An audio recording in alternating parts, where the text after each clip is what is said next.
ജമാഅത്തെ ഇസ്ലാമിക്കാരൻ ഇസ്ലാമിനെ കുറിച്ചാണ് സംസാരിക്കുക. അത് നിങ്ങൾക്ക് പ്രശ്നമാണെങ്കിൽ ക്രിസ്ത്യാനി സംസാരിക്കുന്ന ക്രിസ്തു മതത്തെക്കുറിച്ച്, ബുദ്ധൻ സംസാരിക്കുന്ന ബുദ്ധമതത്തെക്കുറിച്ച്, യഹൂദന്മാർ സംസാരിക്കുന്ന യഹൂദ മതത്തെക്കുറിച്ച്, ഹിന്ദുക്കൾ സംസാരിക്കുന്ന ഹൈന്ദവ സംസ്കാരത്തെക്കുറിച്ച് ഒക്കെ നിങ്ങൾക്ക് പ്രശ്നം ഉണ്ടാവണം. ഇസ്ലാം മാത്രമാണ് പ്രശ്നമെങ്കിൽ അതൊരു രോഗമാണ്. കേരളത്തിലെ 4 വോട്ടിന് വേണ്ടി, സംഘപരിവാരത്തിന്റെ ഡീലിന് വേണ്ടി, വളരെ അപകടകരമായ തൽക്കാലത്തെ അതിജീവനത്തിന് വേണ്ടി ഇത്തരം പൊറാട്ട് നാടകങ്ങൾ പ്രദർശിപ്പിക്കുമ്പോൾ അതിന്റെ വിപണിയും അതിന്റെ വിലയും അതിന്റെ വരവും ഒക്കെ നേടിയെടുക്കാൻ പോകുന്നത് സംഘപരിവാരമാണ് എന്നുള്ളത് ലവ് ജിഹാദ് മുതൽ നാർക്കോട്ടിക് ജിഹാദ് വരെയുള്ള, അതുപോലെ തന്നെ മുനമ്പം വഖഫ് ജിഹാദ് മുതൽ എന്തൊക്കെ ജിഹാദിനെയാണ് ഇവർ പ്രൊമോട്ട് ചെയ്തിട്ടുള്ളത്, ഇതിനൊക്കെ കളമൊരുക്കി കൊടുക്കുന്ന വർത്തമാനങ്ങൾ വളരെ നിഷ്കളങ്കമായി ഈ CPM-ന്റെ ഭാഗത്ത് നിന്ന് വരികയും ദേശീയ തലത്തിൽ സംഘപരിവാരത്തിന് മികച്ച വിളവെടുപ്പ് നടത്താനുള്ള, നാളെ ചിലപ്പോൾ കേരളത്തിലും ആ കൂട്ടുകൃഷി ചെയ്ത് വിളവെടുപ്പ് നടത്താൻ കഴിയുമാറുള്ള സാമൂഹിക അന്തരീക്ഷത്തെ രൂപപ്പെടുത്തുന്നതിൽ CPM-ന്റെ അതിജീവന പ്രക്രിയയിലെ ഈ അപകടകരമായ കളി കേരളത്തെയും അതിന്റെ സൗന്ദര്യത്തെയും വലിയ ഒരു പ്രതിസന്ധികളിലൂടെ കടന്നുപോയിക്കൊണ്ടിരിക്കുന്ന ഒരു കാലഘട്ടത്തിലാണ് നമ്മളെല്ലാവരും ഉള്ളത്. പ്രത്യേകിച്ചും വലതുപക്ഷ ഭീകരവാദങ്ങൾ, തീവ്രവാദങ്ങൾ, ഭരണകൂടങ്ങൾ അത് പല പേരിലും, മതത്തിൻ്റെ പേരിൽ, രാഷ്ട്രീയത്തിൻ്റെ പേരിൽ, ദേശീയതയുടെ പേരിൽ, വംശീയതയുടെ പേരിൽ, സാമുദായികതയുടെ പേരിലൊക്കെ ലോകം വലതുപക്ഷ ചേരിയിലേക്ക് സഞ്ചരിച്ചുകൊണ്ടിരിക്കുന്ന കാഴ്ചകൾ അമേരിക്ക മുതൽ ഇന്ത്യ വരെ. ലോകത്തിലെ ഏറ്റവും വലിയ ജനാധിപത്യ രാജ്യങ്ങളാണ് അമേരിക്കയും ഇന്ത്യയും. ഈ അമേരിക്കയും ഇന്ത്യയും ഇപ്പോൾ നയിച്ചുകൊണ്ടിരിക്കുന്ന ഭരണകൂടങ്ങൾ ഡെമോക്രസിയുടെ, ജനാധിപത്യത്തിൻ്റെ തണലിലും മറവിലും നിന്നുകൊണ്ട് വംശീയ, വർഗീയ, ജാതീയ, മത, സാമുദായിക അങ്ങനെ എങ്ങനെയൊക്കെ ചേരിതിരിയാൻ പറ്റുമോ തദടിസ്ഥാനത്തിലുള്ള അപകടകരമായ വലതുപക്ഷ അകത്തളങ്ങളിലേക്ക് രാജ്യത്തുടനീളം, ലോകത്തുടനീളം ആളുകൾ സഞ്ചരിച്ചുകൊണ്ടിരിക്കുന്ന കാഴ്ചകൾ നമ്മൾ കണ്ടുകൊണ്ടിരിക്കുന്നുണ്ട്. പല രാജ്യങ്ങളിലും ഭരണകൂടങ്ങൾ നാസിസത്തിൻ്റെയും ഫാസിസത്തിൻ്റെയും വംശീയതയുടെയുമൊക്കെ സ്വഭാവങ്ങളിൽ നേർക്ക് നേരെ കാര്യങ്ങൾ കൈകാര്യം ചെയ്തുകൊണ്ടിരിക്കുന്ന രീതിശാസ്ത്രങ്ങളും നമ്മുടെ മുമ്പിലുണ്ട്. മറുഭാഗത്ത് നമുക്കൊക്കെ അറിയാവുന്നതുപോലെ ക്യാപിറ്റലിസം, മുതലാളിത്തം, അതിൻ്റെ ഏറ്റവും അപകടകരമായ ദംഷ്ട്രങ്ങളെ, ആയുധങ്ങളെ ലോകത്തുടനീളം പ്രയോഗിച്ചുകൊണ്ട് എല്ലാറ്റിനെയും നിർവീര്യമാക്കിക്കൊണ്ടിരിക്കുന്ന, എന്താണ് ക്യാപിറ്റലിസം എന്ന് തിരിച്ചറിയാൻ പോലും പറ്റാത്തവണ്ണം ഭരണകൂടങ്ങളെയും മതങ്ങളെയും സമുദായങ്ങളെയും ഉദ്യോഗസ്ഥ സംവിധാനങ്ങളെയും മീഡിയ സംവിധാനങ്ങളെയുമൊക്കെ ഒരേ സമയം നിയന്ത്രിച്ചുകൊണ്ട് വ്യക്തികളുടെയും സമൂഹങ്ങളുടെയും രാഷ്ട്രങ്ങളുടെയുമൊക്കെ അവകാശങ്ങളെ തകർത്തെറിഞ്ഞുകൊണ്ടിരിക്കുന്ന, നശിപ്പിച്ചെടുത്തുകൊണ്ടിരിക്കുന്ന കാഴ്ചകളും നമ്മളൊരു ഭാഗത്ത് കണ്ടുകൊണ്ടിരിക്കുന്നുണ്ട്. ലോകത്തിലെ പല സ്ഥാപനങ്ങളും നോക്കുകുത്തികളായി മാറിക്കൊണ്ടിരിക്കുകയാണ്. യുണൈറ്റഡ് നേഷൻ ചിലപ്പോൾ അങ്ങനെയായി കഴിഞ്ഞിട്ടുണ്ട്. ഉക്രൈനാണെങ്കിലും ശരി, ഗസ, ഫലസ്തീനാണെങ്കിലും ശരി. ഇനി അതിനേക്കാൾ മാരകമായ സ്വഭാവത്തിൽ ലോകത്ത് പ്രയോഗിക്കപ്പെട്ടുകൊണ്ടിരിക്കുന്ന ആശയ പ്രയോഗ നടപടികളുണ്ട്. ആഗോളീകരണം, പഴയകാലത്ത് വലിയ ചർച്ചകളിലൊക്കെ വന്ന കമ്പോളീകരണം, സാമ്രാജ്യത്വവൽക്കരണം, സാംസ്കാരിക അധിനിവേശങ്ങൾ, ഇതിനെയൊന്നും ചെറുത്തു നിൽക്കാൻ കഴിയാതെ ലോകത്തിലെ പരമോന്നത സ്ഥാപനങ്ങൾ പരാജയപ്പെട്ടുകൊണ്ടിരിക്കുന്നു. ഇന്ത്യയുടെ പാർലമെന്റ് എന്താണ് സംഭവിച്ചുകൊണ്ടിരിക്കുന്നത് എന്ന് നമ്മൾ ഇപ്പോൾ തിരിച്ചറിയുകയാണ്. പാർലമെന്ററി വ്യവസ്ഥ തന്നെ അപ്രസക്തമാക്കുന്ന വണ്ണം പാർലമെന്റിൽ നിമിഷങ്ങൾ കൊണ്ട് നിയമങ്ങൾ ചുട്ടെടുക്കുകയും ജനാധിപത്യ വിരുദ്ധവും ജനകീയ വിരുദ്ധവും മാനവ വിരുദ്ധവുമൊക്കെയായ, രാഷ്ട്രവിരുദ്ധവുമൊക്കെയായ നിയമങ്ങൾ പോലും പാർലമെന്റുകളുടെ അകത്തളങ്ങളിലൂടെ കടന്നു വന്നുകൊണ്ടിരിക്കുന്നത് നമ്മൾ അനുഭവിച്ചുകൊണ്ടിരിക്കുകയാണ്. പാർലമെന്റുകൾ അപ്രസക്തമാക്കപ്പെട്ടുകൊണ്ടിരിക്കുന്നു. നിയമസഭകളും ഏകദേശം ആ തലങ്ങളിലേക്കൊക്കെ തന്നെയാണ് കാര്യങ്ങൾ പോയിക്കൊണ്ടിരിക്കുന്നത് എന്ന് അതിന്റെ അകത്തളങ്ങളിൽ നമുക്ക് DGP വന്നു. DGPയുടെ കാര്യത്തിൽ ജനാധിപത്യത്തിനോ രാഷ്ട്രീയ പ്രസ്ഥാനങ്ങൾക്കോ നിയമസഭകൾക്കോ ഒന്നും ചെയ്യാൻ കഴിയാത്ത വണ്ണം സംഘപരിവാറവും വലതുപക്ഷ സംവിധാനങ്ങളുമൊക്കെ, ഇതൊരു ഉദാഹരണം പറഞ്ഞു എന്നുള്ളൂ, അത് ചെറിയൊരു ഉദാഹരണം മാത്രമാണ്. നമ്മുടെ മുകളിലേക്ക് വന്നിട്ടുള്ള, നമ്മുടെ മുകളിൽ ഏറ്റവും അപകടകരമായ രൂപത്തിൽ പ്രത്യക്ഷപ്പെട്ടിട്ടുള്ള ഇടതുപക്ഷ പ്രസ്ഥാനത്തിന്റെ അകത്തളങ്ങളിൽ നിന്നുള്ള ഒരു MLA, അദ്ദേഹം പറഞ്ഞ 99.99% കാര്യങ്ങളും സത്യമായിരുന്നു. വസ്തുതാപരമായി അതിനെ നിരാകരിക്കാനോ അങ്ങനെ എല്ലാ സംഭവങ്ങളെന്ന് വസ്തുനിഷ്ഠമായിട്ട് വിശദീകരിക്കാനോ ഇടതുപക്ഷത്തിനോ CPM-നോ സാധിച്ചിട്ടില്ല എന്നുള്ളത് ഇരുട്ടുകൊണ്ടുള്ള ഓട്ടയടക്കലുകൾ കാണുമ്പോൾ ജമാഅത്തെ ഇസ്ലാമി എന്ന് പറയുന്ന പ്രസ്ഥാനം പോലും ചർച്ചയിലേക്ക് കടന്നു വരുന്നത് അതിമാരകമായ സ്വഭാവത്തിൽ വേട്ടയാടപ്പെട്ടുകൊണ്ട് തങ്ങൾ അകപ്പെട്ടിട്ടുള്ള വലയിൽ നിന്ന്, കുഴിയിൽ നിന്ന്, ചുഴിയിൽ നിന്ന് ഈ ഒരു സംവിധാനത്തെ വെച്ചുകൊണ്ട് ഇരുളിൽ ഉരുണ്ട് സമർത്ഥമായി രക്ഷപ്പെടാം എന്ന് തീരുമാനിച്ചതുപോലും PV അൻവർ എന്ന് പറയുന്ന MLA ഉയർത്തിവിട്ട കേരളത്തിലെ അപകടകരമായ, കേരളത്തിൽ ഒരു പുതിയ കുറുമുന്നണിയുണ്ട്, അധികാരഘടനയെ അവരാണ് നിയന്ത്രിച്ചുകൊണ്ടിരിക്കുന്നത്. അദ്ദേഹം എന്തു പറഞ്ഞു എന്നുള്ളത് വിശദീകരിക്കേണ്ടത് അദ്ദേഹവുമായി ബന്ധപ്പെട്ട വിഷയങ്ങളിൽ പ്രതിപാദിക്കപ്പെട്ടവരും തന്നെയാണ്. പൊളിറ്റിക്കൽ സെക്രട്ടറിയും മുഖ്യമന്ത്രിയും ADGP-യും അടങ്ങുന്ന അപകടകരമായ ഒരു സംവിധാനമാണ് കേരളത്തിന്റെ നിയമസഭയെയും രാഷ്ട്രീയ ഘടനയെയും രാഷ്ട്രീയ സംവിധാനത്തെയും നോക്കുകുത്തിയാക്കിക്കൊണ്ട് മുന്നോട്ട് പോയിക്കൊണ്ടിരിക്കുന്നത്. ഞാനിത് പറഞ്ഞത് ഇപ്പൊ ADGP DGP ആയി കഴിഞ്ഞിരിക്കുന്നു. സാങ്കേതിക ന്യായങ്ങൾ പറഞ്ഞുകൊണ്ട്, വളരെ ലളിതമായ ന്യായങ്ങൾ പറഞ്ഞുകൊണ്ട് ഞങ്ങൾക്കങ്ങനെയേ പേപ്പറിൽ സൈൻ ചെയ്തുകൊണ്ട് മുന്നോട്ട് പോകാൻ കഴിയൂ. കേന്ദ്രത്തിന്റെയും ഉദ്യോഗസ്ഥ വ്യവസ്ഥയുടെയും ഒക്കെ മാനദണ്ഡങ്ങൾ പാലിച്ചുകൊണ്ട് മാത്രമേ ഒരു ഭരണകൂടത്തിന് മുന്നോട്ട് പോകാൻ കഴിയൂ എന്ന വളരെ വിനീതമായ നമ്മളുടെ മുമ്പിലുള്ള ഏറ്റുപറച്ചിലൂടെ സംഘപരിവാരത്തിന് വേണ്ടി, ചിലപ്പോൾ സംഘപരിവാരത്തിന്റെ ചരിത്രം പഠിക്കുമ്പോൾ ആദ്യാവസാനം സംഘപരിവാർ ഏറ്റവും ഭീകരമായി എല്ലാ സംവിധാനങ്ങളിലും ഉപയോഗിച്ചിട്ടുള്ളത് പോലീസിനെയാണ്, രഹസ്യാന്വേഷണ സംവിധാനങ്ങളെയാണ്, ഇന്റലിജൻസ് സംവിധാനങ്ങളെയാണ് എന്നുള്ളത് അറിയാത്തവരല്ല നമ്മളാരും. കോൺഗ്രസ് അതിന്റെ ആദിമഘട്ടത്തിലെ എല്ലാ പ്രതിസന്ധികളിലൂടെയും കടന്നുപോയത് സംഘപരിവാർ നുഴഞ്ഞു കയറുകയും കോൺഗ്രസിന്റെ എല്ലാ മർമ്മപ്രധാനമായ സ്ഥാനങ്ങളിലും സ്ഥാനം പിടിച്ചുകൊണ്ട് അധികാരഘടനയിലും പാർട്ടിക്കകത്തും വളരെ അപകടകരമായ സ്ഥലങ്ങളിൽ ഒരാൾ മതി. കേരളത്തിലെ DGP സംഘപരിവാറായാൽ പാനൂരിലെ പോലീസ് സ്റ്റേഷൻ അതിനനുസരിച്ചാണ് വർക്ക് ചെയ്യുക. CPM-ഓ കോൺഗ്രസോ നിയമസഭയോ പാർലമെന്റോ ഒന്നിനൊരു പ്രസക്തി ഉണ്ടാവില്ല. DGP-കൾ നൽകുന്ന കൽപ്പനകൾ അവസാനത്തെ ഏറ്റവും പ്രധാനപ്പെട്ട ഉദ്യോഗസ്ഥൻ, അതിന്റെ മുകളിൽ ആഭ്യന്തരമന്ത്രിയുണ്ട് എന്നാണ്. പക്ഷെ ആഭ്യന്തരമന്ത്രിയുടെ വളർത്തുപുത്രനാണ് DGP എന്ന് വന്നാൽ DGP നടത്തുന്നതൊക്കെ തന്നെയും ഗവൺമെന്റിന്റെ നിലപാടുകളാണെന്നും അതുകൊണ്ട് ആ CPM-ന് പോലും പല സന്ദർഭത്തിലും ഇതൊക്കെ ഏറ്റുപറയേണ്ടി വന്നിട്ടുള്ളത്. യഥാർത്ഥത്തിൽ അങ്ങനെയല്ല. ഒരു ചരിത്രത്തിലെ ഒരു പുനർവായനയുണ്ട്. അടിയന്തരാവസ്ഥ എന്ന് പറയുന്ന കോൺഗ്രസിനെ നിരന്തരമായി വേട്ടയാടാൻ പറ്റിയ നമ്മുടെ സംഘപരിവാർ കോൺഗ്രസിനെ മുൾമുനയിൽ നിർത്താറുള്ളത് നിങ്ങൾ അടിയന്തരാവസ്ഥ നടത്തിയവരാണ് എന്ന് പറഞ്ഞുകൊണ്ടാണ്. ഇന്ത്യയിലെ കറുത്ത ചരിത്രത്തിന്റെ ഏടുകൾ തുറന്നവർ നിങ്ങളാണ് എന്ന് പറഞ്ഞുകൊണ്ടവരാണ്.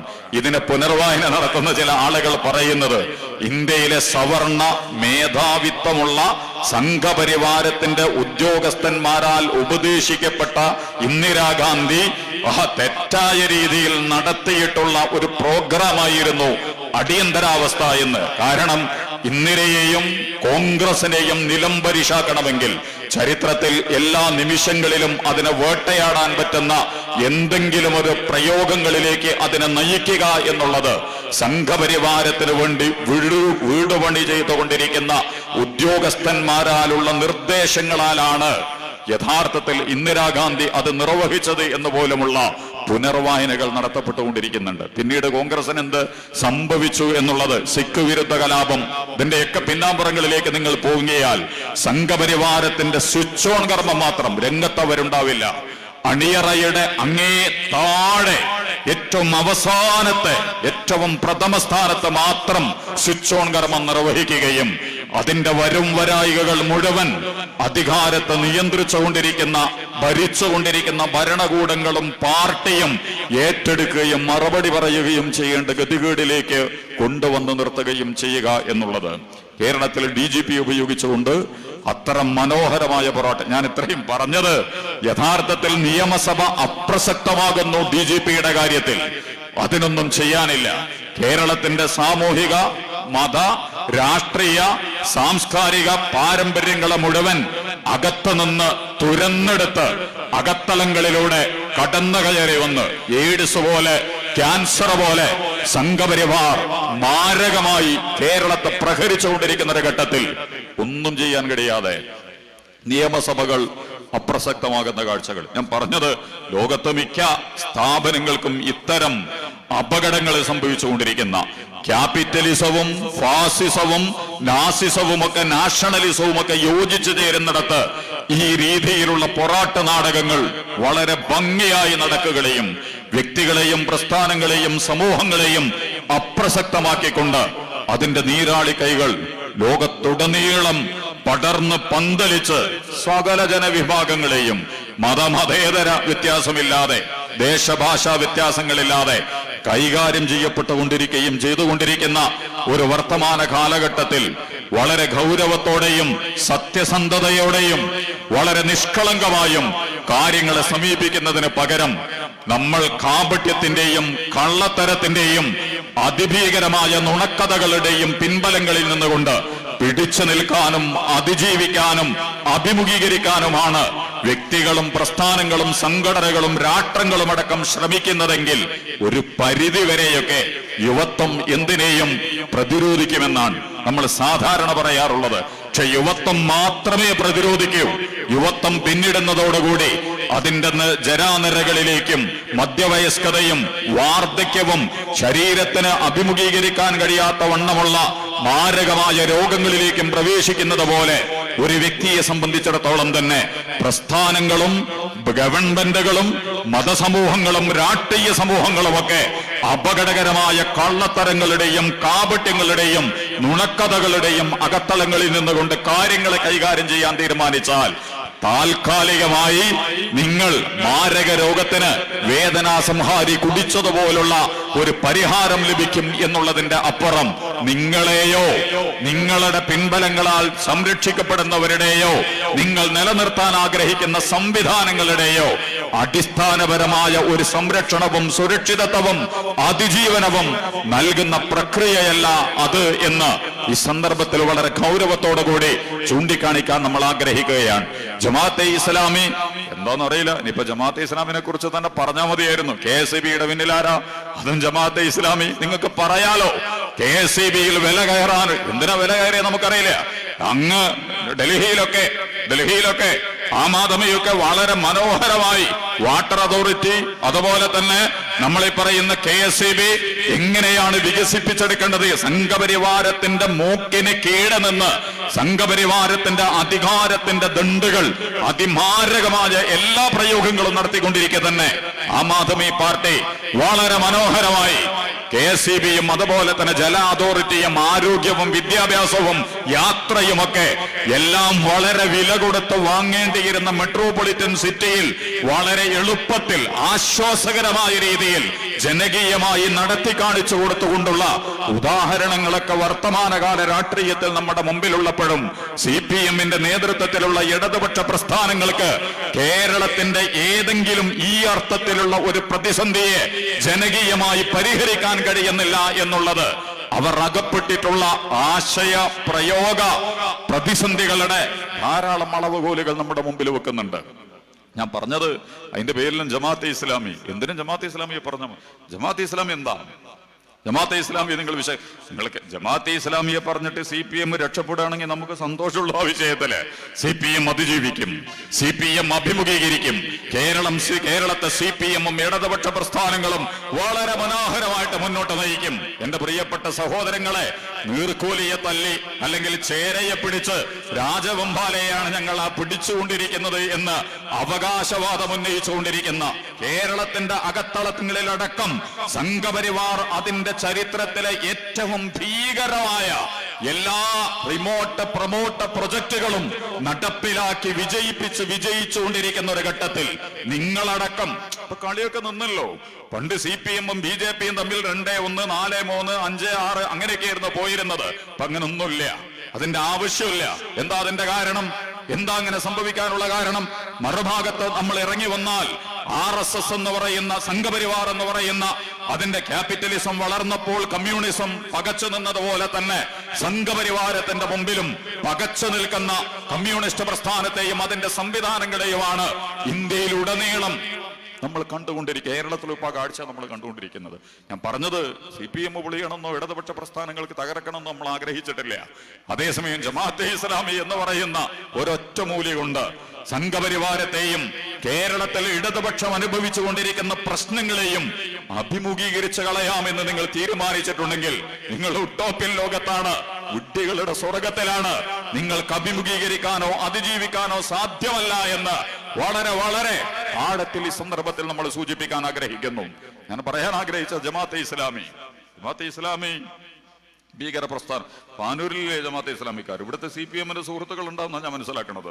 നിങ്ങൾ ഇവിടുത്തെ ഇടതുപക്ഷ ജമാഅത്തെ ഇസ്ലാമി പ്രവർത്തകരുമായി സംവദിച്ചിട്ടുണ്ടോ?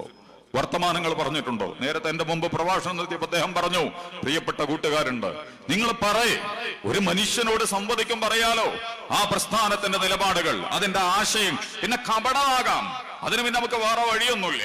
നിങ്ങൾ ഉള്ളിൽ ഒളിപ്പിച്ച് പുറത്തേക്കൊന്ന് പറയുന്നുവെങ്കിൽ അത് ദൈവത്തിന് മാത്രമേ അതിനെ കൈകാര്യം ചെയ്യാൻ കഴിയൂ.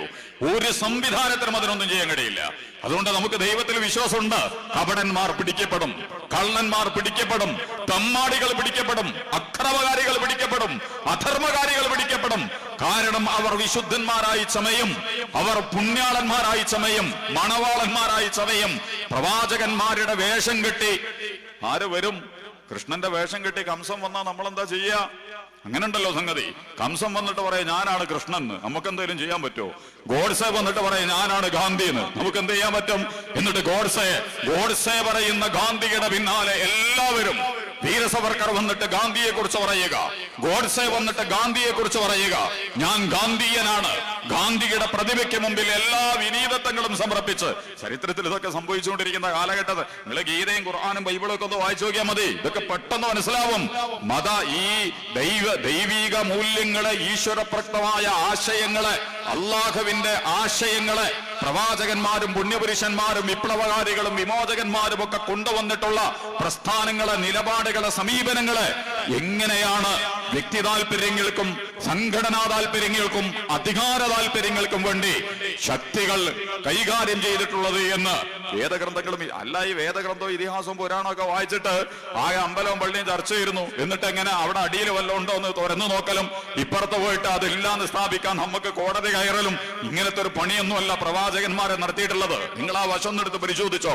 മുഹമ്മദ് നബി സല്ലല്ലാഹു അലൈഹി വസല്ലം മുതൽ, ഈശോ പ്രവാചകൻ മുതൽ, മോശ പ്രവാചകൻ മുതൽ, ബുദ്ധനെയും ജൈനനെയും രാമനെയും മുഹമ്മദിനെയും ഒക്കെ പുനർവായനക്ക് നമ്മൾ വിധേയമാക്കിയാൽ അതത് കാലഘട്ടത്തിലെ അധികാരഘടന കൈകാര്യം ചെയ്തവർക്കെതിരെയായിരുന്നു ഏറ്റവും അപകടകരമായ സമരങ്ങൾക്ക് അവർ നേതൃത്വം നൽകിയത്. അതുകൊണ്ട് ജമാഅത്തെ ഇസ്ലാമിക്കൊക്കെ ഇപ്പൊ സമാധാനമുണ്ട്. ഇത്തിരി പോകുന്ന ഈ ഒരു പ്രസ്ഥാനത്തിന്, ഇന്ത്യയിലെ വളരെ ചെറിയ പ്രസ്ഥാനമാണത്, വളരെ ആകെ 15,000 മെമ്പർമാരാണ് ജമാഅത്തെ ഇസ്ലാമിക്ക് ഇന്ത്യ ലോകത്തുള്ളത്. 15,000-ന്റെയും 20,000-ന്റെയും ഇടയിൽ ആളുകള്, 130 കോടി മനുഷ്യരുള്ള ഇന്ത്യയിൽ ജമാഅത്തെ ഇസ്ലാമിയുടെ മെമ്പർമാരുടെ എണ്ണം എന്ന് പറയുന്നത് ഇന്ത്യൻ മുസ്ലിമീങ്ങളുടെ എണ്ണവും ഇന്ത്യയിലെ പൊതുസമൂഹത്തിന്റെ എണ്ണവും ഒക്കെ നിങ്ങൾ എടുത്തു പരിശോധിക്കുന്ന ഘട്ടത്തിൽ വളരെ ചെറിയ ഒരു സംഘമാണ് ജമാഅത്തെ ഇസ്ലാമി എന്ന് പറയുന്നത്. പക്ഷെ അതുകൊണ്ട് ചെറുതാണ് എന്ന് നിങ്ങൾ വെക്കേണ്ടതില്ല. കാരണം അവർ ഉയർത്തുന്ന ആശയങ്ങൾ, അവരുടെ ആദർശങ്ങൾ, അവരുടെ നിലപാടുകൾ, അവരുടെ വാദഗതികൾ, അവരുടെ പ്രയോഗങ്ങൾ, അവരുടെ പ്രബോധനങ്ങൾ, അവരുടെ പ്രചോദനങ്ങൾ, അവരുടെ ലക്ഷ്യങ്ങൾ, ഇതിനെയൊക്കെ നിങ്ങൾ മുൻനിർത്തി പരിശോധിക്കുന്ന ഘട്ടത്തിൽ നിങ്ങൾക്ക് അഭിമാനത്തോടു കൂടി പറയാൻ പറ്റും, ശ്രീ ശ്രീകൃഷ്ണനും ശ്രീരാമനും ബുദ്ധനും ജൈനനും അബ്രഹാമും മുഹമ്മദും യേശുവും മോശായും ഒക്കെ എന്തെന്നിനു വേണ്ടിയാണോ എഴുന്നേറ്റ് നിന്നിട്ടുള്ളത്, അതേ അടിസ്ഥാനങ്ങളിലാണ് ജമാഅത്തെ ഇസ്ലാമി എഴുന്നേറ്റ് നിൽക്കുന്നത്. നിങ്ങൾ അതിനെ എങ്ങനെ വിശകലനം ചെയ്താലും ശരി, ഏത് രീതിയിൽ നിങ്ങൾ എങ്ങനെ അവതരിപ്പിച്ചാലും ശരി, കാരണം ഞങ്ങൾക്ക് ധൈര്യമുണ്ട്. നിങ്ങൾ പറയുന്ന ഒന്നുമല്ല ഞങ്ങൾ, നിങ്ങൾ പറയുന്ന ഒന്നിന്റെയും 1000 അയലത്ത് പോലും ഒരു ജമാഅത്തെ ഇസ്ലാമിയുടെ അവസാനത്തെ ഇസ്ലാമിക പ്രസ്ഥാനത്തെയും ജമാഅത്തെ ഇസ്ലാമിയെയും അറിയാത്ത ഏറ്റവും സാധാരണ ഒരു പ്രവർത്തകന് പോലും നിങ്ങൾ പറയുന്ന ഒന്നിന്റെയും ഭാഗത്ത് നിങ്ങൾക്ക് കാണാൻ സാധ്യമല്ല. അതുകൊണ്ട് നിങ്ങൾ ജമാഅത്തെ ഇസ്ലാമി വർഗീയവാദിയാണ്, മതരാഷ്ട്രവാദിയാണ്, ഭീകരവാദ പ്രസ്ഥാനമാണ് എന്നൊക്കെ നിങ്ങൾ പറഞ്ഞാൽ ഞങ്ങൾക്ക് പേടിയൊന്നുമില്ല. കാരണം ഞങ്ങളതല്ല. പിന്നെ കുറച്ച് ഭീകരതയൊക്കെ ഉണ്ടാവും. അതെന്താ? ശ്രീകൃഷ്ണന് ഭീകരനായിരുന്നു കംസന്, അതിൽ സംശയമൊന്നുമില്ല. ജനിക്കണീന്റെ മുമ്പ് തന്നെ ഭീകരനാന്ന് പറഞ്ഞു. ആര്? കംസൻ. ജനിക്കാൻ പോകുന്ന കുട്ടി പോലും ഭീകരന്മാരാന്ന് പ്രഖ്യാപിച്ചിട്ടുണ്ട്. പറയും ശ്രീകൃഷ്ണന്റെ അമ്മാവന്റെ മക്കളത്. അതിന്റെ പുരാണങ്ങളിൽ നിങ്ങൾക്ക് വായിക്കുകയും പഠിക്കുകയും പുനർവായന നടക്കണം അതിലൊക്കെ. ശ്രീകൃഷ്ണൻ കംസന്റെ പെങ്ങളെ കുട്ടിയാണ് കൃഷ്ണൻ എന്ന് പറയുന്നത്. വാസുദേവനും ദേവകിയും അവർക്കുണ്ടായ കുട്ടിയാണല്ലോ അത്. ആ കുട്ടി അപ്പോ കംസനൊരു സ്വപ്നം കണ്ട്. എന്താ സ്വപ്നം? അമ്പലത്തിലെ പൂജക്ക് നേതൃത്വം കൊടുക്കും കംസൻ, പള്ളിയിൽ നിസ്കാരത്തിന് നേതൃത്വം കൊടുക്കും, പള്ളിയിൽ വന്നിട്ട് സെമിനാരി കുംഭസാരത്തിന് നേതൃത്വം കൊടുക്കും. ഇതൊന്നുമല്ല സ്വപ്നം കണ്ടത് കംസൻ. ശ്രീകൃഷ്ണൻ എന്ന് പറയുന്ന എന്റെ പങ്ങളുടെ കുട്ടി എന്റെ അധികാരത്തിന്റെ സിംഹാസനം അട്ടിമറിക്കും. പലർക്കുമുള്ള പേടിയതാണ്. എന്റെ അധികാരത്തിന്റെ സിംഹാസനം ഇതും തമ്മിൽ വലിയ ബന്ധം. അധാർമികതയുടെ, അക്രമത്തിന്റെ, അനാശാസ്യ പ്രവർത്തനങ്ങളുടെ, നമ്മൾ പറയുന്ന മനുഷ്യത്വ വിരുദ്ധമായ എല്ലാ പ്രവണതകളുടെയും പ്രതീകമായിരുന്നു മിസ്റ്റർ കംസൻ.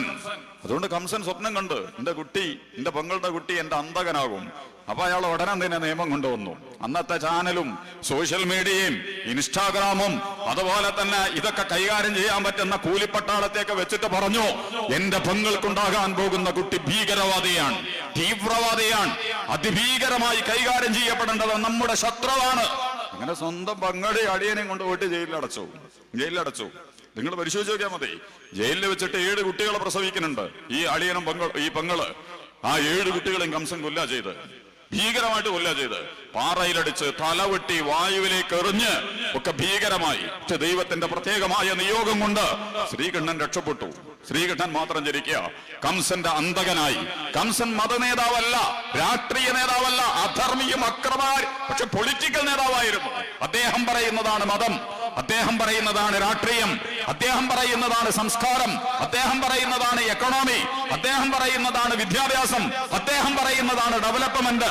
എല്ലാം കംസനിൽ കേന്ദ്രീകൃതമായിരുന്നു. പക്ഷേ കംസന് കടപടുകി എറിഞ്ഞു കൃഷ്ണൻ വളരെ ഭൂരിപക്ഷമല്ല, ഭയങ്കര വോട്ടിംഗ് ശതമാനം ഉണ്ടായിരുന്ന ആളല്ല. എല്ലാ വോട്ടിനെയും വിലക്കെടുക്കാൻ കഴിവും കൃഷ്ണൻ ഉണ്ടായിരുന്നില്ല. അതൊക്കെ നിങ്ങൾ പഠിച്ചോ. പക്ഷെ ജയിച്ചത് കൃഷ്ണനാണ്. കാരണം അസതോമ സദ്ഗമയ. അങ്ങനെയല്ല, സത്യം അസത്യങ്ങളുടെ മുകളിൽ സത്യം ജയിക്കുക തന്നെ ചെയ്യും. സത്യം ജയിക്കുക തന്നെ ചെയ്യും. ഇത് ചരിത്രത്തിൽ പുലരേണ്ട യാഥാർത്ഥ്യങ്ങളാണ്. നിരന്തരമായി കള്ളങ്ങളുമായി ഇത് യേശുവിന്റെ കാര്യത്തിലും മുഹമ്മദിന്റെ കാര്യത്തിലും അബ്രഹാമിന്റെ കാര്യത്തിലും മോശായുടെ കാര്യത്തിലും ഒക്കെ ഇത് സംഭവിച്ചിട്ടുണ്ടെങ്കിൽ, മഹാപ്രവാചകൻ അബ്രഹാം, അദ്ദേഹത്തിന് ഒന്നും ഉണ്ടായിരുന്നില്ല, അദ്ദേഹം മാത്രം ഉണ്ടായിരുന്നു എഴുന്നേറ്റ് നിൽക്കാൻ.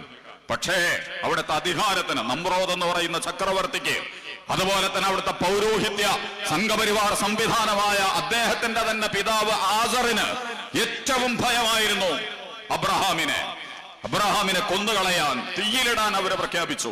അബ്രഹാം അവരോട് ചോദിക്കുന്ന ഒരു ചോദ്യമുണ്ട്, അയ്യുൽ ഫരീഖൈനി അഹഖു ബിൽ അംനി. യഥാർത്ഥത്തിൽ ആരെയാണ് പേടി, ആരെയാണ് ഭയമുള്ളത്? നിങ്ങൾക്ക് സൈന്യമുണ്ട്, പോലീസുണ്ട്, മീഡിയയുണ്ട്, സോഷ്യൽ മീഡിയയുണ്ട്, അതുപോലെ തന്നെ ഇഷ്ടം പോലെ അനുയായികളുണ്ട്, എല്ലാ സംവിധാനങ്ങളും ഉണ്ട്.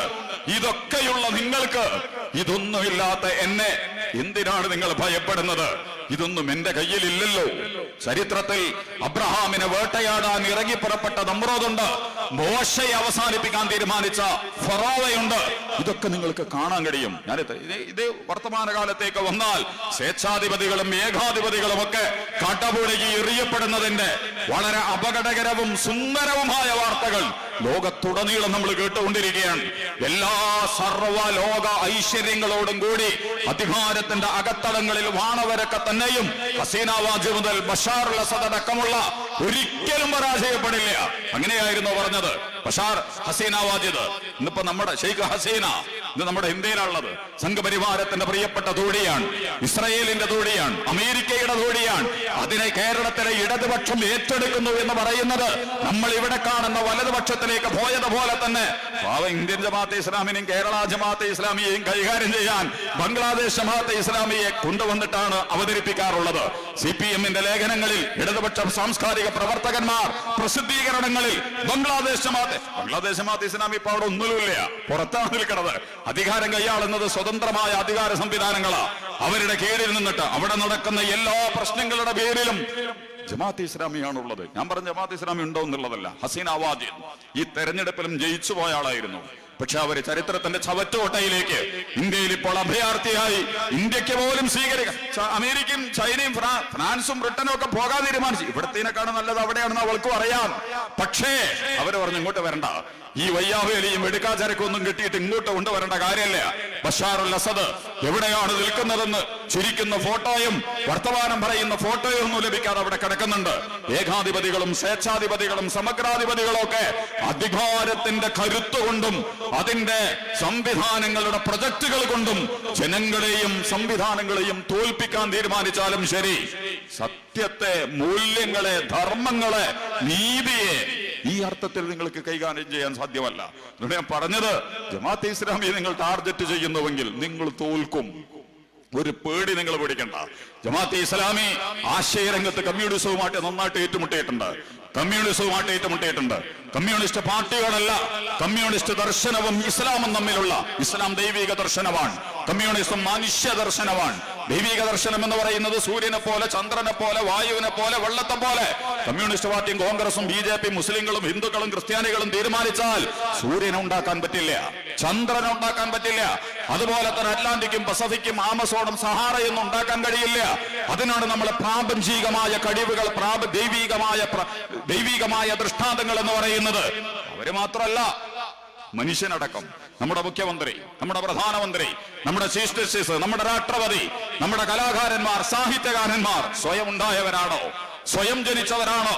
അവർ തീരുമാനിച്ച്, അവരുടെ പാർട്ടി തീരുമാനിച്ച്, മതം തീരുമാനിച്ച്, അവരുടെ ഏതെങ്കിലും സമുദായം തീരുമാനിച്ച്, അവരുടെ സംഘടനകൾ തീരുമാനിച്ച് തീരുമാനങ്ങളുടെ അടിസ്ഥാനത്തിൽ വന്നവരാണോ? വിശുദ്ധ ഖുർആൻ ചോദിക്കുന്നുണ്ട്. അത് മാത്രമൊന്നുമല്ല ചോദിച്ച്, നിങ്ങൾ വിസർജിക്കുന്ന ബീജത്തെ കുറിച്ച് നിങ്ങൾ ആലോചിച്ച് നോക്കിയിട്ടുണ്ടോ? നമ്മുടെ മുഖ്യമന്ത്രി ഉണ്ടാകാൻ ആവശ്യമായ, പ്രതിപക്ഷ നേതാവ് ഉണ്ടാകാൻ ആവശ്യമായ, മമ്മൂട്ടിയും മോഹൻലാലും ഒക്കെ രൂപപ്പെട്ട, റൊണാൾഡോയും മെസ്സിയും ഒക്കെ ഉണ്ടായിട്ടുള്ള, നമ്മുടെ നരേന്ദ്രമോദിയും അമിത്ഷായും ഒക്കെ ഉണ്ടായിട്ടുള്ള ബീജമുണ്ടല്ലോ, അത് നിങ്ങൾ ഉണ്ടാക്കിയതാണോ? നിങ്ങൾ സ്വയം ഉണ്ടാക്കിയതാണോ? നിങ്ങളാൽ ആരെങ്കിലും ആലോചിച്ചുണ്ട് എന്ന് പറഞ്ഞാൽ നിങ്ങൾ ജനിക്കുന്ന തീരുമാനം പോലും നിങ്ങളുടെ കഴിവിൽപ്പെട്ടതല്ല. എന്ന് പറയുന്നതിന്റെ അർത്ഥം നിങ്ങളുടെ മതം തീരുമാനിച്ചതല്ല, നിങ്ങളുടെ രാഷ്ട്രീയം തീരുമാനിച്ചതല്ല, നിങ്ങളുടെ പാർട്ടി തീരുമാനിച്ചതല്ല, നിങ്ങളുടെ സമുദായം തീരുമാനിച്ചതല്ല, നിങ്ങളുടെ ജാതി തീരുമാനിച്ചതല്ല, നിങ്ങളുടെ മാതാപിതാക്കൾക്ക് പോലും അതിൽ പങ്കില്ല. രസകരമായ സംഭവം ഉണ്ട്. അടുത്ത് അമേരിക്കയിൽ ഒരു കുട്ടി കേസ് കൊടുത്തു അമ്മയ്ക്കെതിരെ, അച്ഛനെതിരെ. എന്റെ സമ്മതമില്ലാതെ നിങ്ങൾ എന്തിനാ എന്നെ ഉണ്ടാക്കാൻ പോയതെന്ന് ചോദിച്ചിട്ട്, എന്റെ സമ്മതമില്ലാതെ നിങ്ങൾ എന്തിനാ എന്നെ ഉണ്ടാക്കിയെന്ന് ചോദിച്ചിട്ട്. നമ്മുടെ ചന്ദ്രചൂഡിനെ പോലത്തെ ജഡ്ജിയൊക്കെ ആണെങ്കിൽ അപ്പൊ തന്നെ അറസ്റ്റ് ചെയ്യും. കാരണം ബാബരി മസ്ജിദിന്റെ ഈ കാര്യത്തിൽ ദൈവത്തോട് പ്രാർത്ഥിച്ചോന്നാ, എന്നിട്ട് അങ്ങനെ ഒരു വിധി നടത്തിയത്. അമ്മാതിരി വിധി നടത്തുന്ന പ്രാദേശിക ജഡ്ജിമാരെ മുതല് സുപ്രീം കോടതി ജഡ്ജിമാരടക്കൊണ്ട് നമ്മുടെ നാട്ടിൽ ഇപ്പോ ഈ അടുത്ത് ദൈവത്തെ ഏറ്റവും നന്നായിട്ട് വിളിച്ചാരാന്ന് പറയുന്നത് നമ്മുടെ ആഭ്യന്തരമന്ത്രിയാ. നിങ്ങൾ അംബേദ്കർ എന്ന് പറയുന്നതിന് പകരം ഭഗവാനെ എന്ന് വിളിച്ചാൽ മരണാനന്തര ജീവിതത്തിൽ സ്വർഗമെങ്കിലും കിട്ടും എന്ന് ഇദ്ദേഹം സ്വർഗത്തെക്കുറിച്ച്, ഭഗവാനെ കുറിച്ച് ഇന്ത്യയുടെ ആഭ്യന്തരമന്ത്രി നമ്മളോട് പ്രസംഗിക്കുന്ന. അതുകൊണ്ടാണ് ഞാൻ പറഞ്ഞത്, ആരൊക്കെ എന്തൊക്കെ പറയും എന്ന് നമുക്ക് ഒരിക്കലും പറയാൻ പറ്റില്ല. അപ്പൊ നമ്മുടെ സുപ്രീം കോടതി ജസ്റ്റിസ് ഏത് ദൈവത്തിനാണോ പ്രാർത്ഥിച്ചതെന്ന് എനിക്കറിയില്ല. ഏതാണെങ്കിലും അദ്ദേഹത്തിന് വിധി കിട്ടി. എന്ന പോലെ ഇവര് കൊണ്ടുപോയിട്ട് അറസ്റ്റ് ചെയ്യുമെന്ന് നമുക്കറിയില്ല. പോട്ടെ, ആ വിഷയത്തിലേക്ക് നമ്മൾ പോണില്ല. പറ്റുമെങ്കിൽ അങ്ങോട്ടും കേസ് കൊടുക്കാട്ടോ മാതാപിതാക്കൾക്ക്. ഞങ്ങളുടെ സമ്മതമില്ലാതെ നീ എന്തിനാണ് ഞങ്ങളുടെ കുട്ടിയായി പിറന്നത്? നമ്മൾ സെലക്ട് ചെയ്തതല്ല, ഞാൻ പറഞ്ഞത് നമ്മൾ നിർമ്മിച്ചതല്ല ഇതൊന്നും, നമ്മളുടെ കൈകളിലല്ല ഇതുള്ളത്. അതുകൊണ്ട് ദൈവികമായ ദർശനം എന്ന് നമ്മൾ പറയുന്നത് ഈ പ്രപഞ്ചത്തെ സംവിധാനിച്ച ദൈവം തമ്പുരാനാണ്. മനുഷ്യൻ എങ്ങനെയാണ് നിനക്ക് ശ്വസിക്കാനുള്ള വായു തന്നത്? പാർട്ടികളല്ല, മതങ്ങളല്ല, ദേശീയതകളല്ല, വംശീയതകളല്ല, സമുദായങ്ങളല്ല, അതിലൊന്നും ആർക്കൊരു പങ്കുമില്ല. ശ്വസിക്കുന്ന വായുവിൽ നിങ്ങൾ എല്ലാവരും തുല്യരാണ്. അമേരിക്കൻ പ്രസിഡന്റ് മുതൽ ഇന്ത്യൻ പ്രധാനമന്ത്രി മുതൽ കേരളത്തിന്റെ മുഖ്യമന്ത്രി മുതൽ ആദിവാസിയും അതുപോലെ തന്നെ ആൻഡമാനിൽ താമസിക്കുന്നവനും ആഫ്രിക്കക്കാരനും ഒക്കെ തുല്യമായി വായു. അതെങ്ങാനും അംബാനിന്റെയും അദാനിന്റെയും കയ്യിൽ കൊടുത്തിട്ടുണ്ടെങ്കിൽ പറയേണ്ടതുണ്ടാവില്ല. പാർട്ടി ഓഫീസറോ മതസംഘടനക്കോ സമുദായത്തിനോ വായുവിന്റെ വിതരണം കൊടുത്തിരുന്നെങ്കിൽ മലബാറിന്റെ പിന്നോക്കാവസ്ഥയും മലപ്പുറത്തിന്റെ പിന്നോക്കാവസ്ഥയും കണ്ണൂരിന്റെ പിന്നോക്കാവസ്ഥയും അങ്ങനെ അങ്ങനെ കണ്ടില്ലേ നിങ്ങൾ? വായുവിന്റെ എങ്ങാനും നരേന്ദ്രമോദിയുടെ അടുത്ത് കൊടുത്തിട്ടുണ്ടെങ്കിൽ അത് മുഴുവൻ ബീഹാറിലേക്ക് പോകും, അല്ലെങ്കിൽ ആന്ധ്രാപ്രദേശിലേക്ക് പോകും. കാരണം അവിടെ നായിഡു ഉണ്ട്, അപ്പുറത്ത് നിതീഷ് കുമാർ ഉണ്ട്. ഇവരെ കാലുമാറാതിരിക്കണമെങ്കിൽ മലയാളി ശ്വാസം മുട്ടിച്ചാവട്ടെ. ഇപ്പൊ തന്നെ നമ്മുടെ ശ്വാസം മുട്ടിച്ചുകൊണ്ടിരിക്കുക, ഒന്നും ചെയ്യാൻ പറ്റില്ല. ആകെ പോലീസിന്റെ നല്ല മെഡൽ നമുക്ക് കിട്ടുന്നുണ്ട്, അത് നമുക്ക് മനസ്സിലായിട്ടുണ്ട്. പോലീസിന്റെ ഗുഡ് സർട്ടിഫിക്കറ്റ് കിട്ടുന്ന ആഭ്യന്തരമന്ത്രി പറയാ ഇന്ത്യയിലെ ഏറ്റവും നല്ല പോലീസ്. അപ്പൊ നമുക്ക് ഉറപ്പ്, CPM-ലെ സുഹൃത്തുക്കളുണ്ടോ ഇവിടെ? നിങ്ങളുടെ അമിത് ഷാ കേരളത്തിലെ പോലീസിന് ഗുഡ് സർട്ടിഫിക്കറ്റ് കൊടുക്കുന്നുവെങ്കിൽ സംഘപരിവാർ ഉദ്ദേശിക്കുന്ന രീതിയിൽ കളത്തിന് കളത്തൽ, ചാണിന് ചാണ്, മുഴത്തിന് മുഴം, യാതൊരു പ്രശ്നങ്ങളുമില്ലാതെ മനോഹരമായി കൈകാര്യം ചെയ്യാൻ പറ്റുന്ന ഒരു പോലീസ് വേറൊന്നും നിങ്ങൾക്ക് തരണില്ല. ചൂരൽമലയിൽ കിട്ടിയിട്ടില്ല, മുണ്ടക്കൈയിൽ കിട്ടിയിട്ടില്ല, അതുപോലെ തന്നെ GST നിങ്ങൾക്ക് തരണില്ല. നിങ്ങൾക്ക് വിദ്യാഭ്യാസ സ്ഥാപനങ്ങളില്ല, റെയിൽവേ വണ്ടികളില്ല, KSEB ഇല്ല, കിട്ടേണ്ട നികുതി പണങ്ങളില്ല. നമുക്കാവശ്യമുള്ള ഒന്നും തരാത്തവൻ സംഘപരിവാർ.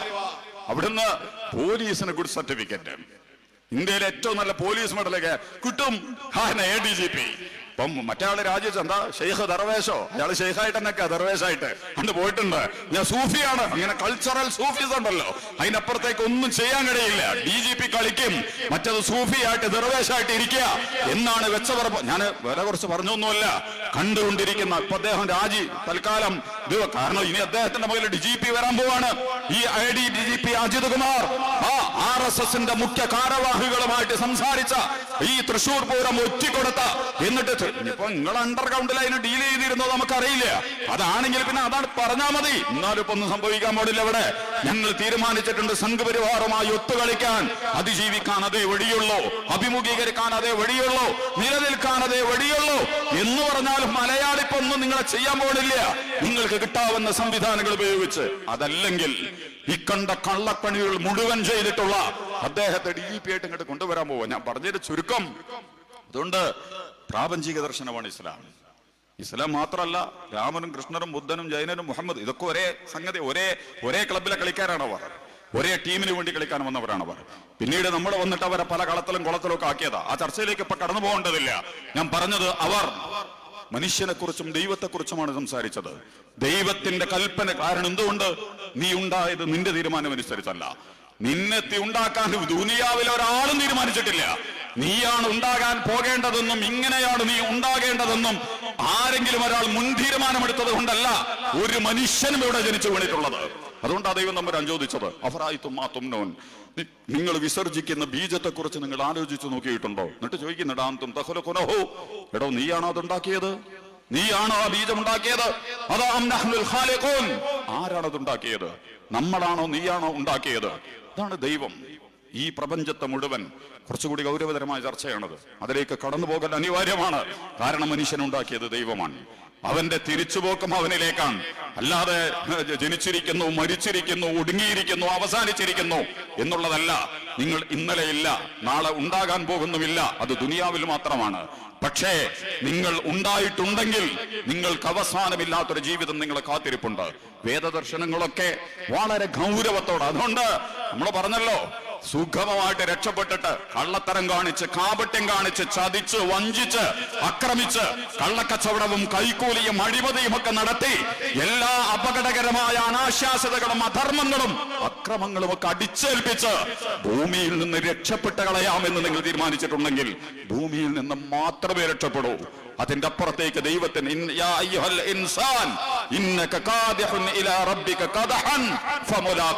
നീ വരൂടോ എന്റെ മുമ്പിലേക്ക്. നിന്നെ നിയോഗിച്ച, നിന്നെ സൃഷ്ടിച്ച, നിന്നെ സംവിധാനിച്ച, നിന്നെ ഈ പ്രപഞ്ചത്തിലേക്ക് അയച്ചിട്ടുള്ള എന്റെ മുമ്പിലേക്ക് നീ കടന്നു വരും. നിന്നെ ഞാൻ കൈകാര്യം ചെയ്യും.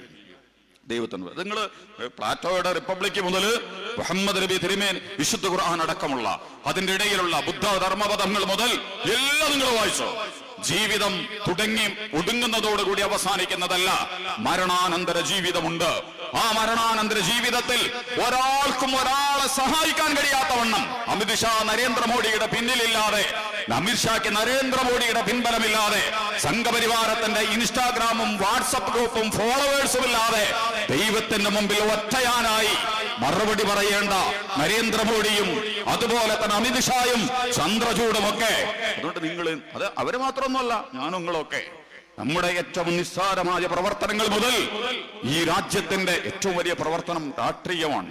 അതിലാണ് സത്യസന്ധതയും വിശുദ്ധിയും ധാർമ്മികതയും മാനുഷികതയും ദൈവികതയും നീതിബോധവും മൂല്യബോധവും ഒക്കെ വേണ്ടത്. അമ്പലത്തിലും പള്ളിയിലും ചർച്ചിലൊന്നും പഴച്ചു പോലെ വലിയ കുഴപ്പമൊന്നുമില്ല. കാരണം അതൊന്നും ജനങ്ങളെ ബാധിക്കുന്ന പ്രശ്നമല്ല. നിങ്ങൾ പൂജിക്കുമ്പോൾ കൈ ഇങ്ങനെ പിടിച്ചോ, പൊട്ട് ഇങ്ങനെ തൊട്ടോ, അതല്ല ഇങ്ങനെ തൊട്ടോ, കൈ ഇവിടെ കെട്ടിയോ അവിടെ കെട്ടിയോ, ഇതൊന്നും ഇവിടുത്തെ ആളുകൾക്ക് എന്താ പ്രശ്നമുള്ളത്? ആർക്കെങ്കിലും എന്തെങ്കിലും പ്രശ്നം ഉണ്ടാക്കുമോ? അതേസമയം ഈ കൈ കൊണ്ട് നിങ്ങൾ കൈക്കൂലി വാങ്ങിയാൽ, നിങ്ങൾ അനാശാസ്യ പ്രവർത്തനങ്ങൾ നടത്തിയാൽ, നിങ്ങൾ അക്രമ പ്രവർത്തനങ്ങൾ നടത്തിയാൽ, അതിന്റെ ഭവിഷ്യത്തുകൾ ഒരു മനുഷ്യന്, ഒരു കുടുംബത്തിന്, ഒരു സമൂഹത്തിന്, ഒരു സമുദായത്തിന്, ഒരു രാജ്യത്തിന്. കമ്മ്യൂണിസ്റ്റ് പാർട്ടിയും ജമാഅത്തും മാത്രമല്ല, ഇസ്ലാമിനും ഹിന്ദുത്വത്തിനും ക്രിസ്ത്യാനിറ്റിക്കും ഒക്കെ കമ്മ്യൂണിസ്റ്റ് പാർട്ടിയുമായിട്ട് പ്രശ്നങ്ങളുണ്ടാവും. കാരണം ദൈവിക ദർശനങ്ങൾ എന്നുള്ള അടിസ്ഥാനത്തിൽ അവരൊക്കെ വിഷയങ്ങൾ കൈകാര്യം ചെയ്യുക. കമ്മ്യൂണിസ്റ്റ് പാർട്ടി ദൈവിക ദർശനമല്ല. അതുകൊണ്ട് ആ അർത്ഥത്തിലുള്ള വലിയ സംവാദങ്ങളൊക്കെ ഒരു കാലഘട്ടത്തിൽ നമ്മൾ നടത്തിയിട്ടുണ്ട്. അത് ആ ആശയതലത്തിലും ആദർശ തലത്തിലുമാണ് അത്തരം സംവാദങ്ങൾ നടന്നിട്ടുള്ളത്. അതേസമയം അടിസ്ഥാനപരമായ പ്രശ്നങ്ങൾ വരുമ്പോൾ എല്ലാ അർത്ഥത്തിലുമുള്ള കൊടുക്കലുകളും വാങ്ങലുകളും ഒക്കെ നിർവഹിച്ചിട്ടുണ്ട്. അതിലൊന്നും ഒരു ഭയപ്പെട്ട പ്രസ്ഥാനമല്ല ജമാഅത്ത് ഇസ്ലാമി. ഇനിയിപ്പോൾ പുതിയ കാലത്ത് വന്നിട്ട് ജമാഅത്ത് ഇസ്ലാമി എന്ന് പറയുന്നത് അപകടകരമായ ഒരു സംവിധാനമാണ് എന്ന് പ്രചരിപ്പിക്കാനും ആളുകളുടെ മുമ്പിൽ അവതരിപ്പിക്കാനുമൊക്കെയുള്ള ശ്രമമാണ് നിങ്ങൾ നടത്തുന്നതെങ്കിൽ നിങ്ങളോട് നമുക്ക് പറയാനുള്ളത്, ജമാഅത്ത് ഇസ്ലാമി അടുത്തറിയുന്ന ആളുകളുണ്ടാവും. ദൂരത്തുള്ള ആളുകൾ എങ്ങനെ മനസ്സിലാക്കും നമുക്കറിയാൻ പറ്റില്ല. പക്ഷെ ബാനൂരിലെ ജമാഅത്ത് ഇസ്ലാമിക്കാരുണ്ട്. ജമാഅത്ത് ഇസ്ലാമിക്കാർക്ക് ഏറ്റവും വലിയ ധൈര്യം എന്താന്ന് ചോദിച്ചാൽ ആരുടെ അടുത്തേക്കും കയറി ചെല്ലും, ഒരു പേടിയില്ല. നമ്മൾ വ്യക്തിപരമായിട്ട് നിങ്ങളോട് സംസാരിക്കാൻ സന്നദ്ധരാണ്. നിങ്ങൾ വാ, നമുക്കിരിക്കാലോ. കമ്മ്യൂണിസം, ഇസ്ലാം, കേരള ഗവൺമെന്റ്, ജമാഅത്തെ ഇസ്ലാമിയുടെ നിലപാടുകൾ, ഇസ്ലാമിന്റെ നിലപാടുകൾ, കമ്മ്യൂണിസത്തിന്റെ നിലപാടുകൾ, അത് തമ്മിലുള്ള വൈരുദ്ധ്യങ്ങൾ അല്ലെങ്കിൽ വൈവിധ്യങ്ങൾ അല്ലെങ്കിൽ സാമ്യതകൾ, എവിടെയാണ് നമ്മൾ ഒരുമിക്കുന്നത്, എവിടെയാണ് നമ്മൾ വേർപ്പെടുന്നത്, നിലവിലുള്ള വർത്തമാനകാലത്ത് എന്താണ് നമ്മൾ തമ്മിലുള്ള പ്രശ്നങ്ങൾ, കാടടച്ച് വെടിവെച്ച് തടി രക്ഷപ്പെടുത്തുന്നതിന് അതൊരു ലക്ഷ്യമല്ല, അതൊരു ഭീരുവിന്റെ നിലപാടാണ്. നിങ്ങൾ വ്യക്തിപരമായിട്ട് വാ, സംസാരിക്കാൻ വാ. ജമാഅത്തെ ഇസ്ലാമി, നിങ്ങൾ ജമാഅത്തെ ഇസ്ലാമി പ്രവർത്തകരെ ശ്രദ്ധിച്ചിട്ടുണ്ടോ? അതും പറയുമ്പോ ഇവരെല്ലാവരുടെ അടുത്തേക്കും കയറി വരും, പുഞ്ചിരിക്കും, കയ്യ് പിടിക്കും, വർത്തമാനം പറയും, പുസ്തകം തരും, അതുപോലെ തന്നെ നിങ്ങളെ ക്ഷണിക്കും, എന്നിട്ട് സംവാദത്തിൽ പങ്കെടുപ്പിക്കും, സേവന പ്രവർത്തനങ്ങളിലേക്ക് കൊണ്ടുപോകും, സമരത്തിൽ പങ്കാളിയാക്കും, അതുപോലെ തന്നെ നിങ്ങളെ പള്ളിയിലേക്ക് വിളിക്കും, ഓഫീസിലേക്ക് വിളിക്കും. പിന്നെന്താ നമ്മൾ ചെയ്യേണ്ടത്?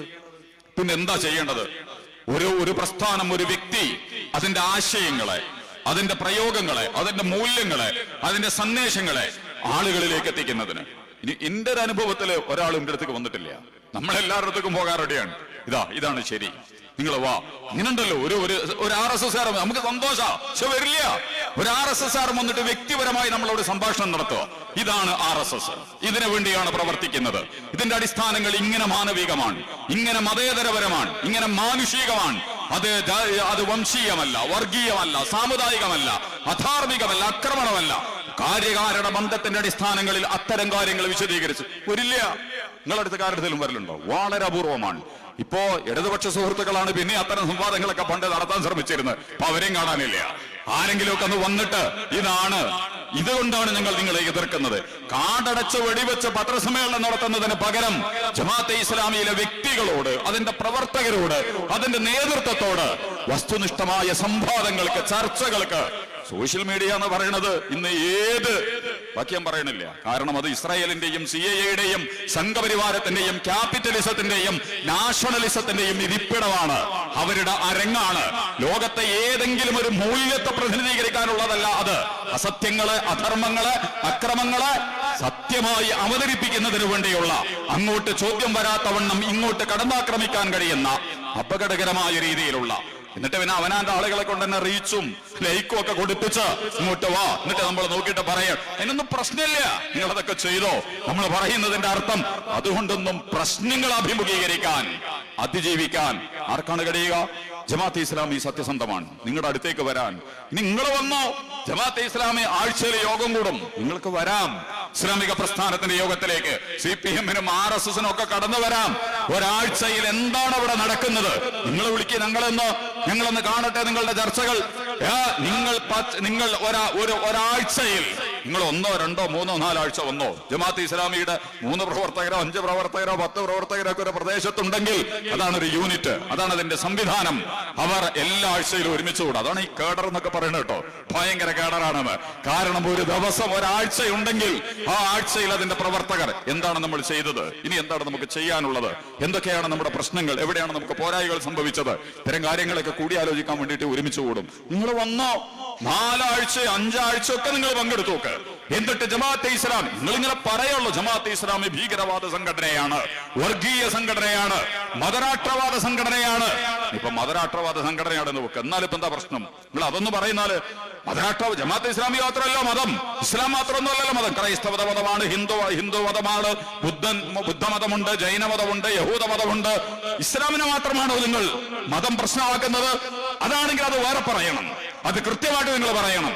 ഇസ്ലാം മത ജമാഅത്തെ ഇസ്ലാമി പറയുന്നത് ഇസ്ലാമിനെ കുറിച്ചാണ്. ഇസ്ലാമിലുള്ള എല്ലാ കമ്മ്യൂണിസ്റ്റ് പാർട്ടിയെ കുറിച്ചല്ല പറയുക, അല്ല BJP-യെ കുറിച്ച് പറയോ, അല്ലെങ്കിൽ കോൺഗ്രസിനെ കുറിച്ച് പറയോ, അല്ലെങ്കിൽ മുസ്ലിം ലീഗിനെ കുറിച്ച് പറയോ, അല്ലെങ്കിൽ RSS-നെ കുറിച്ചോ CPM-കാരൻ സംസാരിക്കുക എന്നതുപോലെ ജമാഅത്തെ ഇസ്ലാമിക്കാരൻ ഇസ്ലാമിനെ കുറിച്ചാണ് സംസാരിക്കുക. അത് നിങ്ങൾക്ക് പ്രശ്നമാണെങ്കിൽ ക്രിസ്ത്യാനി സംസാരിക്കുന്ന ക്രിസ്തു മതത്തെക്കുറിച്ച്, ബുദ്ധൻ സംസാരിക്കുന്ന ബുദ്ധമതത്തെക്കുറിച്ച്, യഹൂദന്മാർ സംസാരിക്കുന്ന യഹൂദ മതത്തെക്കുറിച്ച്, ഹിന്ദുക്കൾ സംസാരിക്കുന്ന ഹൈന്ദവ സംസ്കാരത്തെക്കുറിച്ച് ഒക്കെ നിങ്ങൾക്ക് പ്രശ്നം ഉണ്ടാവണം. ഇസ്ലാം മാത്രമാണ് പ്രശ്നമെങ്കിൽ അതൊരു രോഗമാണ്. പല രോഗങ്ങളുടെയും അപകടകരമായ വൈറസുകൾ നിങ്ങളുടെ ശരീരത്തിൽ കയറിയിരിക്കുന്നു എന്നുള്ളതിന്റെ അപകടകരമായ ലക്ഷണങ്ങളാണ് അത് പ്രകടിപ്പിച്ചുകൊണ്ടിരിക്കുന്നത്. മതം എന്ന് പറഞ്ഞ യഥാർത്ഥത്തില് മലയാളത്തിൽ ആ വേർഡിന്റെ അർത്ഥം എന്താ? അതും കൂടി നമ്മൾ പഠിച്ചു നോക്കേണ്ടതാ. ഞാൻ പറഞ്ഞ വളരെ സിമ്പിൾ ആയിട്ട് ഈ മതരാഷ്ട്രവാദം എന്നൊക്കെ പറഞ്ഞിട്ട് നമ്മൾ ജെട്ടിക്കുക. മതം എന്ന് പറഞ്ഞാൽ എന്താ? അഭിപ്രായം എന്നാണ് അർത്ഥം. അഭിപ്രായം എന്നാണ് അർത്ഥം. അതല്ലേ അർത്ഥം. ഇപ്പൊ CPM-ന് അഭിപ്രായമുണ്ട്, കോൺഗ്രസിന് അഭിപ്രായമുണ്ട്, BJP-ക്ക് അഭിപ്രായമുണ്ട്, ഇനി മുസ്ലിങ്ങൾക്ക് വേറെ അഭിപ്രായമുണ്ട്, NSS-ന് വേറെ അഭിപ്രായമുണ്ട്, SNDP-ക്ക് വേറെ അഭിപ്രായമുണ്ട്. പല കാര്യങ്ങളിലും എല്ലാ കാര്യങ്ങളിലും എല്ലാവരും ഒരുമിച്ചാണ് നിൽക്കുന്നത്. എന്നാ പിന്നെ ഒരു പാർട്ടി മതിയല്ലോ, ഒരു മതം മതിയല്ലോ. എന്തിനാ CPM മാത്രം പോരെ? CPM-ല് തന്നെ എന്തൊക്കെ ഉണ്ട്? CPI ഉണ്ട്, അതുപോലെ തന്നെ ഫോർവേഡ് ബ്ലോക്ക് ഉണ്ട്, വേറെ കുറെ കമ്മ്യൂണിസ്റ്റ് പ്രസ്ഥാനങ്ങളുണ്ട്. അതിൽ നിന്ന് അപകടകരമായി വഴിതിരിഞ്ഞു പോയ, അപകടകരമാണോ അല്ലെന്ന് വേറെ വിശകലനം ചെയ്യേണ്ടതാണ്, മാവോയിസ്റ്റ് പ്രസ്ഥാനങ്ങളുണ്ട്. അതിന്റെ പേരിലാണ് കേരളത്തിലെ CPM-നെ അടക്കം ഇരുട്ടിൽ നിർത്തി സംഘപരിവാർ പേടി സ്വപ്നങ്ങൾ നെറ്റ് അല്ലെങ്കിൽ വല ചെയ്തുകൊണ്ടിരിക്കുന്നത്. കേരളത്തില് നക്സലൈറ്റിന് ഒരു സ്വാധീനമല്ല. എന്നാലും 1ാം പിണറായി സർക്കാർ അധികാരമേറ്റ 2ാമത്തെ 3ാമത്തെ ആഴ്ച തന്നെ വയനാട്ടിൽ വന്നിട്ട് 2 എണ്ണത്തിനെ കാച്ചി. സംഘപരിവാരത്തിന്റെ കൃത്യമായ ഉപദേശത്തിന് പോലീസ് അവരാണല്ലോ. ഇവിടെ മാവോയിസം അത് എവിടെ? ആ കമ്മ്യൂണിസ്റ്റ് പ്രസ്ഥാനങ്ങൾ അരങ്ങ് തകർക്കുന്ന ആലപ്പുഴയിലും കോട്ടയത്തും അല്ല, മലബാറിൽ. അതാ നമ്മൾ പഠിക്കേണ്ടത്. മലബാറിൽ എന്താ CPM-ന്റെ സ്വാധീനം? മലപ്പുറം ജില്ലയിലും വയനാട്ടിലും അതിനൊരു അളവുണ്ട്. പക്ഷെ നിങ്ങൾ ആ തെരഞ്ഞെടുക്കുന്നത് പോലെ മലബാറിനെയാണ്. എവിടെയാണ് മാവോയിസം വേണ്ടത്? മാവോയിസത്തെ വേട്ടയാടേണ്ടത്. അപ്പൊ വേട്ടയാടി നമ്മുടെ അന്നേ അതിനെ കുറിച്ച് പറഞ്ഞതാ. ഇത് CPM-നെ വരുതിയിലാക്കാൻ കേരളത്തിലെ പോലീസ് സംവിധാനങ്ങളെ നിയന്ത്രിക്കുന്ന ഈ സംഘപരിവാർ പോലീസ് നടത്തുന്ന പൊറാട്ട് നാടകങ്ങളുടെ ഭാഗമാണ് യഥാർത്ഥത്തിൽ ആ മാവോയിസ്റ്റ്. ഉണ്ടെങ്കിൽ അതിനെ നമ്മുടെ ഒരു നിലക്കും ആയുധം കൊണ്ട് സംസാരിക്കുന്ന, ആദർശങ്ങൾക്ക് പകരം, ആശയങ്ങൾക്ക് പകരം, അതിന്റെ സുന്ദരമായ പ്രയോഗങ്ങൾക്ക് പകരം ആയുധത്തിന്റെ മറവിലും മുന്നിലും പിന്നിലും അണിനിരന്ന് അതുകൊണ്ട് അതാരാണെങ്കിലും, ഇസ്ലാം ആണെങ്കിലും ശരി, ഹിന്ദുത്വമാണെങ്കിലും ശരി, ക്രിസ്ത്യാനിറ്റി ആണെങ്കിലും ശരി, CPM ആണെങ്കിലും ശരി, RSS ആണെങ്കിലും ശരി, അത് അംഗീകരിക്കാൻ നമുക്ക് കഴിയില്ല. അതാരും പേടിച്ചിട്ടൊന്നുമല്ല. അതിനെ നമ്മൾ ദൈവം അംഗീകരിക്കണില്ല. ഭരണകൂടങ്ങൾ, അതുപോലെ തന്നെ സൈന്യം, പോലീസ് അധികാരങ്ങളെ ആയുധമെടുക്കാൻ പാടുള്ളൂ.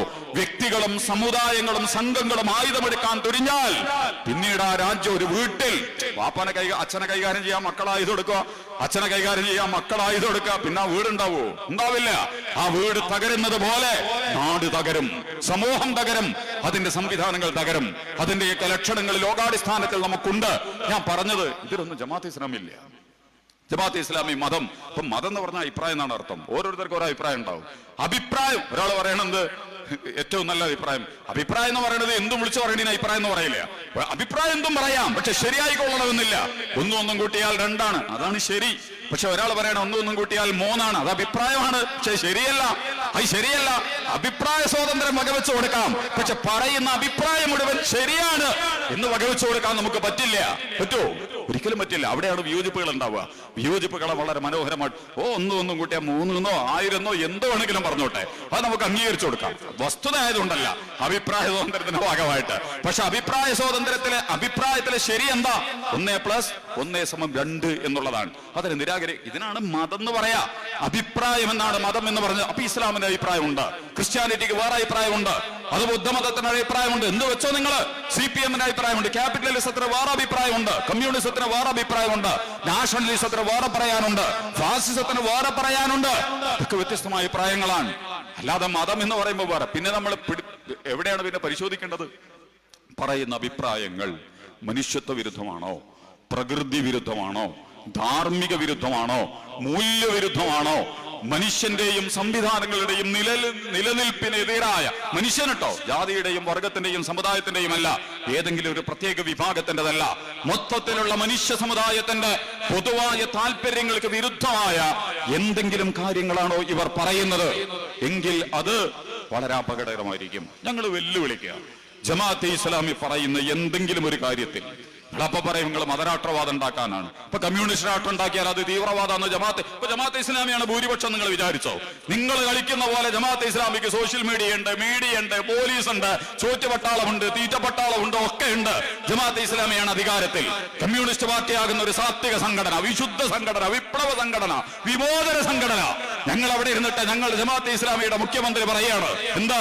കമ്മ്യൂണിസ്റ്റ് പാർട്ടി ഭീകര പ്രസ്ഥാനമാണ്, അത് മതരാഷ്ട്ര പ്രസ്ഥാനമാണ്, അത് വർഗീയവാദികളും സാമുദായികവാദികളുമാണ് എന്ന് ഞങ്ങളുടെ താല്പര്യത്തിന് വേണ്ടി മാത്രം. നിങ്ങൾ അങ്ങനെയല്ല എന്ന് ഞങ്ങൾക്ക് അറിയാം. നിങ്ങൾ സത്യസന്ധന്മാരായേക്കാം, പക്ഷേ നിങ്ങൾ കൊള്ളരുതാത്തവരാണ് എന്ന് എന്റെ അധികാര സംരക്ഷണത്തിന് വേണ്ടി ഞാൻ പ്രഖ്യാപിച്ചാൽ അതാണോ ചെയ്യേണ്ട പണി? മറിച്ച് ജമാഅത്തെ ഇസ്ലാമിയുടെ പ്രയോഗങ്ങളെ, അതിന്റെ പ്രബോധനങ്ങളെ, അതിന്റെ പ്രകടനങ്ങളെ, അതിന്റെ പ്രസരണങ്ങളെ ഒക്കെ നിങ്ങൾക്ക് എടുത്ത് പരിശോധിക്കാലോ.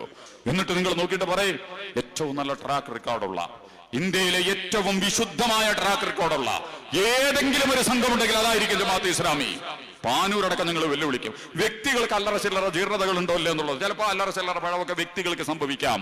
ഒരു പ്രസ്ഥാനം എന്നുള്ള നിലക്ക് എന്തെങ്കിലും ഒരു അപകടകരമായ തിന്മകളിൽ ഇവിടുത്തെ ഏതെങ്കിലും ഒരു മനുഷ്യനെ ആക്രമിക്കുന്നതിൽ ജമാഅത്തെ ഇസ്ലാമിയുടെ പ്രവർത്തകന്മാർ, ഈ ഇന്ത്യയിലെ ഇസ്ലാമിക പ്രസ്ഥാനത്തിന്റെ, കേരളത്തിലെ ജമാഅത്തെ ഇസ്ലാം, ഇപ്പൊ നിങ്ങളെ പാനൂരുണ്ടല്ലോ ജമാഅത്തെ ഇസ്ലാമിക്കാർ, ആ പാനൂരിലെ ജമാഅത്തെ ഇസ്ലാമിക്കാരെ, നിങ്ങളുടെ സുഹൃത്തുക്കളെ, അവരുടെ ബന്ധങ്ങളെ, അവരുടെ സംഭാഷണങ്ങളെ, അവരുടെ പ്രകടനങ്ങളെ വെച്ചിട്ട് നിങ്ങൾക്ക് പറയാലോ.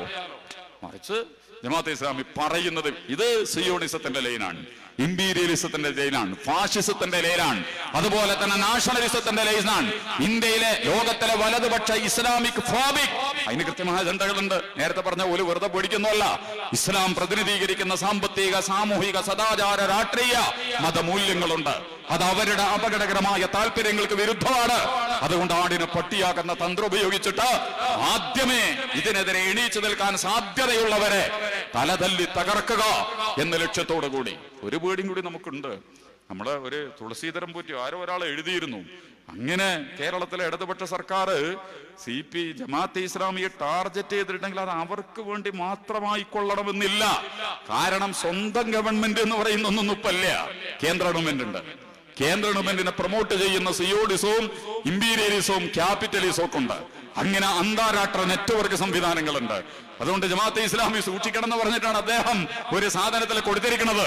അതുകൊണ്ട് കേരളത്തിലെ CPM നിങ്ങളെ ആക്രമിക്കാൻ തീരുമാനിച്ചിട്ടുണ്ടെങ്കിൽ വല്യേട്ടന്മാർ ആരെങ്കിലും സിയോണിസമോ സംഘപരിവാരമോ അല്ലെങ്കിൽ അമേരിക്കൻ ക്യാപിറ്റലിസമോ ലോകത്തിലെ വലതുപക്ഷ മുതലാളിത്തമോ ഏൽപ്പിച്ച കൂലിപ്പണിയാവാം ചിലപ്പോൾ എടുത്തുകൊണ്ടിരിക്കുന്നത്. അതാണെങ്കിൽ എങ്കിലും ഞങ്ങൾക്കൊരു പേടിയില്ല പ്രിയപ്പെട്ടവരെ. കാരണം അപ്പോൾ ഞങ്ങൾ കൂടുതൽ സന്തോഷമായി. സ്വന്തം ചൈതന്യവും ജീവനും അടിസ്ഥാനങ്ങളും ഒക്കെ നഷ്ടപ്പെട്ട് മറ്റുള്ളവരുടെ ചോറ്റുപട്ടാളവും കൂലിപ്പട്ടാളവും ഒക്കെയായി അണ്ടർഗ്രൗണ്ടിൽ വർക്ക് ചെയ്ത് പുറത്തേക്ക് വിശുദ്ധന്മാർ ചമഞ്ഞുകൊണ്ടുള്ള പ്രകടനങ്ങളാണ് നിങ്ങൾ നിർവഹിക്കുന്നതെങ്കിൽ തോൽക്കും, തോറ്റുപോകും. നരേന്ദ്രമോദി രണ്ടാമത് വിജയിച്ചിട്ടുണ്ടെങ്കിൽ അത് വിശുദ്ധി കൊണ്ടാണ് എന്ന് തെറ്റിദ്ധരിക്കരുത്. മറിച്ച് അപകടകരം. പക്ഷെ എല്ലാ കാലവും ഈ കള്ളത്തരവും കാപുട്ടിയിട്ട് മുന്നോട്ട് പോകാൻ കഴിയും. ഞാൻ പറയാൻ ആഗ്രഹിച്ചത് ജമാഅത്തെ ഇസ്ലാമിയെ, അതിന്റെ പ്രവർത്തനങ്ങളെ നിങ്ങൾക്ക് വിശകലനം ചെയ്യാലോ. ഞാൻ അതുകൊണ്ടാണ് നിങ്ങൾ വ്യക്തിപരമായിട്ട് സംസാരിക്കാൻ വരൂ. ആരെയും ജമാഅത്തെ ഇസ്ലാമി സ്വീകരിക്കും ധൈര്യത്തിൽ. എല്ലാവരും വീട്ടിലേക്കും വരും. ഉള്ള പ്രശ്നം എന്ന് വെച്ചാൽ വീട്ടിൽ തന്നെ സംസാരിച്ചാൽ അതും പ്രശ്നമാണ്. ഇപ്പോ ഒന്നും പറയാൻ പാടില്ല. മതത്തെക്കുറിച്ച് പറയരുത്, ദൈവത്തെക്കുറിച്ച് പറയരുത്, വേദത്തെക്കുറിച്ച് പറയരുത്, ഈശ്വരനെ കുറിച്ച് പറയരുത്, ഒന്നിനെ കുറിച്ചും പറയാൻ പാടില്ല. എന്തിനാ ഇതൊക്കെ പറയാതെ ഇരുന്നത്? പറഞ്ഞാൽ തീർന്നു പോകുന്ന, പറഞ്ഞാൽ പൊട്ടിപ്പോകുന്ന, ഉരുകിപ്പോകുന്ന, ഒലിച്ചു പോകുന്ന ഒന്നാണോ നമ്മുടെ ദൈവവും വേദവും പ്രവാചകന്മാരും ഈശ്വരനും ഒക്കെ? അള്ളാഹു ഒക്കെ മാറിപ്പോകും, തല തിരിഞ്ഞു പോകും. നമ്മളെ ചില മതസംഘടനകൾക്കൊക്കെ പേടി, നിങ്ങൾ എന്തിനാ ജമാഅത്തെ ഇസ്ലാമിക്ക് അധികരിച്ച പബ്ലിസിറ്റി കൊടുക്കണത്? നിങ്ങൾ PR വർക്ക് നടത്തി. CPM എന്തിനാ ജമാഅത്തെ ഇസ്ലാമിയുടെ PR വർക്ക് ഏറ്റെടുത്തിരിക്കണമെന്ന് ചില ഇത് ചെറിയ ഈർക്കിളി പാർട്ടിയാണ്. അപ്പൊ ഓലാണെങ്കിലും ഇവര് കണ്ട് സലാം പറഞ്ഞാൽ ആള് പോയി പോകുന്നില്ല, പേടിയുള്ള ആളുകളൊക്കെ ഉണ്ട്. ഒന്ന് സലാം പറഞ്ഞ്, ടാറ്റ പറഞ്ഞ്, ഗുഡ് ബൈ പറഞ്ഞ്, ഗുഡ് മോർണിംഗ് ഒക്കെ പറഞ്ഞ് കൈ പിടിച്ചാൽ ആള് ഇങ്ങനെയൊക്കെ പേടിക്കാൻ നിന്നാൽ സ്വന്തം പ്രത്യയശാസ്ത്രത്തെ കുറിച്ച്, സ്വന്തം സംഘടനയെ കുറിച്ച്, സ്വന്തം ആശയത്തെ കുറിച്ച് ധൈര്യപൂർവം ആര് വന്ന് കുത്തിയാലും ഇളകാത്ത, എവിടെ നിന്ന് കൊടുങ്കാറ്റടിച്ചാലും ഇളകിപ്പോവാത്ത, ഒരു വെള്ളപ്പൊക്കത്തിലും ഒലിഞ്ഞു പോകാത്ത ജമാഅത്തെ ഇസ്ലാമിക്ക് ധൈര്യ. നിങ്ങൾ എന്തും ആരുടെ അടുത്തേക്കും വരാൻ, ഉദ്യോഗസ്ഥ സംവിധാനങ്ങൾ മുതൽ ഏറ്റവും സാധാരണക്കാരായ വ്യക്തികളിലേക്കടക്കം നേർക്ക് നേരെ കയറി വന്ന് കാര്യങ്ങൾ, ജാതി മത രാഷ്ട്രീയ വ്യത്യാസമില്ലാതെ നിങ്ങൾക്കത് കാണും ചെയ്യാം. ജമാഅത്തെ ഇസ്ലാമി പ്രവർത്തകര് ജാതി മതം പറയാം, അത് ഹിന്ദു വീടാണ്, ഇത് ക്രിസ്ത്യൻ വീടാണ്, ഇത് കമ്മ്യൂണിസ്റ്റ് വീടാന്ന് നോക്കൂല, എല്ലായിടത്തും കയറും. ഒരു സംഗതിയായിട്ട് പറയാനോ ചെയ്യാനോ ഒക്കെ പോവുകയാണെങ്കിൽ ഒരു പരിസരത്തും ഒരു നാട്ടിലുള്ള വോട്ട് പിടിക്കാൻ മാത്രമല്ല, വോട്ട് പിടിക്കാനതിന് ആളുകൾ പോയിക്കോട്ടെ. അതേസമയം ജമാഅത്തെ ഇസ്ലാമി അത് നടത്തുന്ന പ്രവർത്തനങ്ങളുമായി ബന്ധപ്പെട്ടിട്ട് ജമാഅത്തെ ഇസ്ലാമിക്ക് പേടിയുണ്ടെങ്കിൽ എങ്ങനെ നിങ്ങൾ കണ്ടാ പേടിക്കുന്ന, നിങ്ങളെ പേടിപ്പിക്കുന്ന ഒരു സാധനമാണ് നമ്മൾ ചെയ്യാൻ പോകുന്നതെങ്കിൽ എന്താ സംഭവിക്കാൻ? നമുക്കാർക്കും ഇത് പറയാൻ പറ്റുമോ? നിങ്ങളുടെ മുമ്പിൽ അവതരിപ്പിക്കാൻ പറ്റും? ഇത്രയും കെട്ട് നാറി ചീഞ്ഞു പൊളിഞ്ഞ് നിങ്ങളെ എല്ലാ അർത്ഥത്തിലും ഒന്നിനും കൊള്ളാതാക്കി മാറ്റുന്ന ഒരു സാധനമാണ് ജമാഅത്തെ ഇസ്ലാമിയുടെ കയ്യിലുള്ളതെങ്കിൽ ജമാഅത്തെ ഇസ്ലാമിക്ക് ആ പ്രശ്നങ്ങളൊന്നുമില്ല. അതുകൊണ്ട് ജമാഅത്തെ ഇസ്ലാമി വളരെ സുതാര്യമായി. പിന്നെ ഒന്നും കൂടി പറഞ്ഞ് ഞാൻ അവസാനിപ്പിക്കുകയാണ്. ഇനിയിപ്പോ നിങ്ങൾ ഇതെല്ലാം കൂടി പറഞ്ഞു. എന്താ ജമാഅത്തെ ഇസ്ലാമിക്ക് സംഭവിക്കാൻ പോണത്? ഇതിന്റെ മുമ്പും ഇതുണ്ടായ കാലഘട്ടം മുതൽ ഈ വർത്താനൊക്കെ എല്ലാവരും പറഞ്ഞിട്ടുണ്ട്. നമ്മൾ അതുകൊണ്ടാണ് ഞാൻ മുൻ പ്രവാചകന്മാരെ കുറിച്ചൊക്കെ പറഞ്ഞത്. പ്രവാചകന്മാർ വന്ന ഘട്ടം മുതല് അവരെ പ്രവാചകന്മാരായപ്പോഴാണ് പ്രശ്നങ്ങളായത്. പ്രവാചകനാകുന്നവരെ പ്രശ്നമില്ല, മോശാക്ക് പ്രശ്നമില്ല, മുഹമ്മദിന് പ്രശ്നമില്ല, യേശുവിന് പ്രശ്നമില്ല, അബ്രഹാമിന് പ്രശ്നമില്ല. പഠിച്ചവർ പ്രവാചകന്മാരായി പ്രവചിക്കാൻ തുടങ്ങി. രാഷ്ട്രത്തെക്കുറിച്ച്, രാഷ്ട്രത്തിലെ അവസ്ഥകളെ കുറിച്ച്, അതിന്റെ വ്യവസ്ഥയെക്കുറിച്ച്, അതിന്റെ അണ്ടർഗ്രൗണ്ടിനെ കുറിച്ച്, അതിന്റെ അന്തർനാടകങ്ങളെ കുറിച്ച്, അതിന്റെ പരസ്യങ്ങളെ കുറിച്ച്, രഹസ്യങ്ങളെ കുറിച്ച്. അല്ലാതെ കൈനോട്ടം നടത്തി ജ്യോതിഷ പ്രവചനമൊന്നുമല്ല അവരെ നടത്തിയിട്ടുള്ളത്. കാര്യകാരണ ബന്ധത്തിന് ഇവിടുത്തെ അധികാര ഘടന സംഘപരിവാരത്തിന്റെ കയ്യിലാണ്. കേരളം കടക്കിണിയിലാണ്. കേരളം ക്യാപിറ്റലിസത്തിന്റെ പാതയിലേക്ക് ഇന്ത്യ സഞ്ചരിച്ചു കഴിഞ്ഞിരിക്കുന്നു. ഇങ്ങനെ ഓരോ വിഷയത്തിലും ജനറൽ ന്യൂട്രാലിറ്റി അടക്കമുള്ള അസാൻമാർഗികതകൾ, അധാർമികതകൾ, അപകടകരമായ പ്രവണതകൾ ഇവിടെയൊക്കെ വന്നുകൊണ്ടിരിക്കുന്നു. എല്ലാം തകരും, തരിപ്പണമാകും. അല്ല പ്രവചനം എന്ന് പറഞ്ഞിട്ട് നാളെ കൊടുങ്കാറ്റടിക്കും, മറ്റന്നാ ഭൂമി കുലുക്കുണ്ടാവും. അത് നമ്മൾ പറഞ്ഞാലും പറഞ്ഞിട്ടില്ലെങ്കിലും ഉണ്ടാവും. കാരണം നമുക്കൊന്നും ചെയ്യാൻ പറ്റില്ല. അതുകൊണ്ട് ചുണ്ടക്കൈയും ചൂരൽമലയിലും മുണ്ടക്കൈയിലും ഒന്നും നമുക്കൊന്നും ചെയ്യാൻ പറ്റാതിരുന്നത് അത് നമ്മൾ പ്രവചിക്കേണ്ട കാര്യമൊന്നുമില്ല. അതേസമയം പ്രവചിക്കേണ്ടത് അധികാരഘടനയിൽ, മതഘടനയിൽ, സമ്പദ്ഘടനയിൽ, വിദ്യാഭ്യാസ ഘടനയിൽ, സാംസ്കാരിക ഘടനയിൽ അത് കൈകാര്യം ചെയ്യുന്നവർ നടത്തുന്ന അപകടങ്ങളെ, അപജയങ്ങളെ, അതിന്റെ അധാർമിക പ്രവണതകളെ വസ്തുനിഷ്ഠമായി പ്രവാചകന്മാർ പ്രവചനം നടത്തിയപ്പോൾ തീരുമാനിച്ച് അവര് ഭീകരവാദികളാണ്. നിങ്ങൾ പ്രവാചകന്മാരെ ചരിത്രത്തിലെടുത്ത് പരിശോധിച്ച് നോക്ക്, ഒരു കുഴപ്പം അവർക്ക് ഉണ്ടായിട്ടില്ല. നമ്മുടെ മഹാത്മാഗാന്ധി കടക്കം കുഴപ്പമുണ്ടായിട്ടില്ലല്ലോ. കൊണ്ടുപോയിട്ട് വെടിവെച്ചില്ലേ? എന്തിനാ വെടിവെച്ച്? അദ്ദേഹം എന്ത് തീവ്രവാദം നടത്തിയിരുന്നു? ഒരു തീവ്രവാദം നടത്തിയിട്ടില്ല. ചില മൂല്യങ്ങളെ അദ്ദേഹം പ്രതിനിധീകരിച്ചിരുന്നു, ചില നിലപാടുകളെ അദ്ദേഹം പ്രഖ്യാപിച്ചിരുന്നു. അതനുസരിച്ച് പോകണം എന്നുള്ളത് കൊണ്ട് മിസ്റ്റർ വിനായക് നാഥുറാം ഗോഡ്സെ വെടിവെച്ച് വീഴ്ത്തി. ഇന്ത്യയിലെ ഏറ്റവും നമ്പർ 1 ടെററിസ്റ്റാണ് അയാൾ മുതൽ നമ്മുടെ മാർട്ടിനടക്കം ഇവിടെ ഉണ്ട്. പക്ഷെ അതൊന്നും ടെററിസത്തിൽ വരൂല. ഇനിയിപ്പോ ഇന്ത്യയുടെ രാഷ്ട്രീയ പിതാവ് നാഥുറാം ഗോഡ്സെ നമ്മൾ പഠിക്കേണ്ടി വരും. അങ്ങോട്ടേക്കാണ് കാര്യങ്ങളൊക്കെ പോയിക്കൊണ്ടിരിക്കുന്നത്. മിക്കവാറും അത് വരും. കാരണം കൃഷ്ണനല്ല കംസനാണ്, രാമനല്ല രാവണനാണ്, മുഹമ്മദ് നബി അല്ല അബൂലഹബാണ്, അബൂജഹലാണ്, അതുപോലെ മോശയല്ല ഫറോവയാണ്, ഏറ്റവും മഹാന്മാ എന്ന് നമ്മളെ അവതരിപ്പിക്കുന്ന അപകടകരമായ രീതിശാസ്ത്രങ്ങൾ വളരെ മനോഹരമായി നെയ്തെടുത്തുകൊണ്ടിരിക്കുന്ന, അത് പ്രസരിപ്പിച്ചുകൊണ്ടിരിക്കുന്ന, അതിനുവേണ്ടിയുള്ള അനവധി നെറ്റ്വർക്കുകൾ നന്നായി വർക്ക് ചെയ്തുകൊണ്ടിരിക്കുന്ന വർത്തമാനകാലത്താണ് നമ്മൾ ജീവിക്കുന്നത്. ഇനി ജമാഅത്തെ ഇസ്ലാമിയെയും ആ കൂട്ടത്തിൽ വെച്ച് നിങ്ങൾ കൈകാര്യം ചെയ്യാൻ തീരുമാനിച്ചിട്ടുണ്ടെങ്കിൽ അവരൊക്കെ ജയിച്ചവരാണ്, ആരും അതിൽ തോറ്റിട്ടില്ല. ചിലര് ചരിത്രത്തിൽ ഭൗതികമായ പരാജയങ്ങൾ ഏറ്റുവാങ്ങിയിട്ടുണ്ടാകാം, പക്ഷെ അടിസ്ഥാനപരമായി നിലനിന്നതും എഴുന്നേറ്റ് നിന്നതും സത്യത്തിന് വേണ്ടിയായിരുന്നു, നീതിക്ക് വേണ്ടിയായിരുന്നു, മൂല്യങ്ങൾക്ക് വേണ്ടിയായിരുന്നു, നന്മയ്ക്ക് വേണ്ടിയായിരുന്നു, മാനവികതയ്ക്ക് വേണ്ടിയായിരുന്നു, മനുഷ്യത്വത്തിന് വേണ്ടിയായിരുന്നു, ദൈവത്തിന് വേണ്ടിയായിരുന്നു എന്ന് പറയാൻ ഇസ്ലാമിക പ്രസ്ഥാനത്തിന് കഴിയും. അതുകൊണ്ട് ജമാഅത്തെ ഇസ്ലാമിയെ കാടടച്ച് വെടിവെച്ച് ഇതാണ് അപകടകാരിയായ ഒരു പ്രസ്ഥാനം, ഇവരെ കൊണ്ടാണ് എല്ലാം. ഇനി അങ്ങനെ ഉണ്ടെങ്കിൽ നിങ്ങൾ വസ്തുതാപരമായിട്ട് എണ്ണി എണ്ണി പറയണം ജമാഅത്തെ ഇസ്ലാമി ചെയ്തിട്ടുള്ള. ഞാൻ നേരത്തെ പറഞ്ഞു, പിന്നെ മത രാഷ്ട്രം എല്ലാവർക്കും കൂടെ. കമ്മ്യൂണിസ്റ്റുകാരെന്തിനാ പ്രവർത്തിക്കണത്? ഈ അടുത്തിപ്പോ ഇന്നലെ ഞാൻ ചാനലിൽ കണ്ടു, അപ്പൊ ആരോ പറഞ്ഞിട്ട് പറയണത് ഇവർ യഥാർത്ഥത്തിൽ രാഷ്ട്രത്തിന് വേണ്ടി പണിയെടുക്കുന്നവരാണ്, അതിനുവേണ്ടി പണിയെടുക്കുന്നവരാണ് എന്നൊക്കെയുള്ള രീതിയിൽ അവതരിപ്പിച്ചുകൊണ്ടിരിക്കുന്നുണ്ട്. ജമാഅത്തെ ഇസ്ലാമി ഇസ്ലാമിനെ കുറിച്ച് പറയുന്നുണ്ട്, കമ്മ്യൂണിസ്റ്റ് പാർട്ടിയെ കുറിച്ച് പറയുന്നുണ്ട്. വരികയാണെങ്കിൽ കമ്മ്യൂണിസ്റ്റ് പാർട്ടി വന്നോട്ടെ, ഇസ്ലാം വരികയാണെങ്കിൽ ഇസ്ലാം വന്നോട്ടെ. എന്താ പ്രശ്നം? നിങ്ങൾ ചർച്ച ചെയ്യേണ്ടത് ഇസ്ലാമിലെ ഇന്നത് പ്രശ്നമാണ്.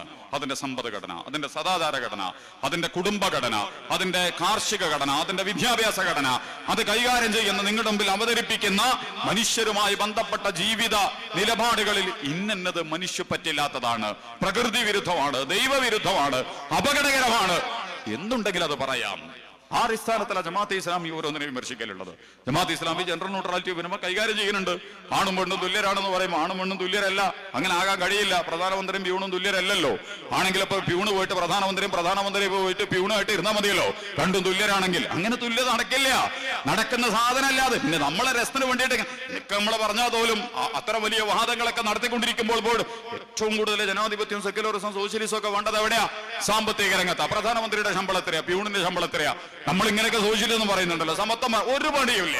പ്രധാനമന്ത്രിയുടെയും പ്യൂണിന്റെയും ശമ്പളം ഇനി മുതൽ ഞങ്ങൾ പാർട്ടിയിൽ ഒരുപോലെ ആയിരിക്കും, ഞങ്ങൾ ഓഫീസിൽ ഒരുപോലെ ആയിരിക്കും, ഗവൺമെന്റിൽ ഒരുപോലെ ആയിരിക്കും. ലോകത്ത് ഒരാൾ തീരുമാനിച്ചിട്ടില്ല. അത് തീരുമാനിച്ചിട്ടില്ല എന്ന് മാത്രമല്ല, നിങ്ങൾക്ക് ഇന്ത്യയുടെയൊക്കെ സമ്പദ്ഘടനയിലേക്ക് നമ്മൾ വന്നാൽ 40% സമ്പത്തും കയ്യിൽ വെക്കുന്നത് 100 മുതലാളിമാരാണ്. വെറും 100 മുതലാളിമാർ. ഇന്ത്യയുടെ 40% സമ്പത്ത്, 130 കോടി മനുഷ്യരുള്ള രാജ്യത്തിന്റെ സമ്പത്ത് വെറും 100 മുതലാളിമാർ കയ്യിൽ വെക്കുന്നതിൽ എന്ത് ജനാധിപത്യം ഉള്ളത്? എന്ത് സോഷ്യലിസം ഉള്ളത്? എന്ത് ഡെമോക്രസിയാ ഉള്ളത്? എന്ത് ഹിന്ദുത്വ, ഇസ്ലാമും ക്രിസ്ത്യാനിറ്റിയും തൊഴിലാളി വർഗ താല്പര്യങ്ങളൊക്കെ അതിലുള്ളത്? അതൊന്നും നമ്മൾ ചർച്ച ചെയ്യാതിരിക്കണമെങ്കിൽ രാമക്ഷേത്രം വേണം, ഷാഹി സമ്പൽ മസ്ജിദ് പ്രശ്നങ്ങൾ വേണം, വഖഫ് ബോർഡ് വേണം, മുനമ്പത്ത് വഖഫിന്റെ പ്രശ്നങ്ങൾ വരണം, ഇസ്ലാമിക തീവ്രവാദം വേണം, ഇവിടെ എക്കണോമിക്കൽ ടെററിസവും ഫിനാൻഷ്യൽ ടെററിസവും ഒക്കെ നടപ്പിലാക്കപ്പെട്ടു. ഒരു സമത്വവും ഇല്ലാതെ, ഒരടിസ്ഥാനങ്ങളുമില്ലാതെ സാധാരണക്കാരന്റെ സമ്പത്ത് ഇപ്പൊ തന്നെ KCB കൊള്ളടിക്കാൻ തീരുമാനിച്ചു.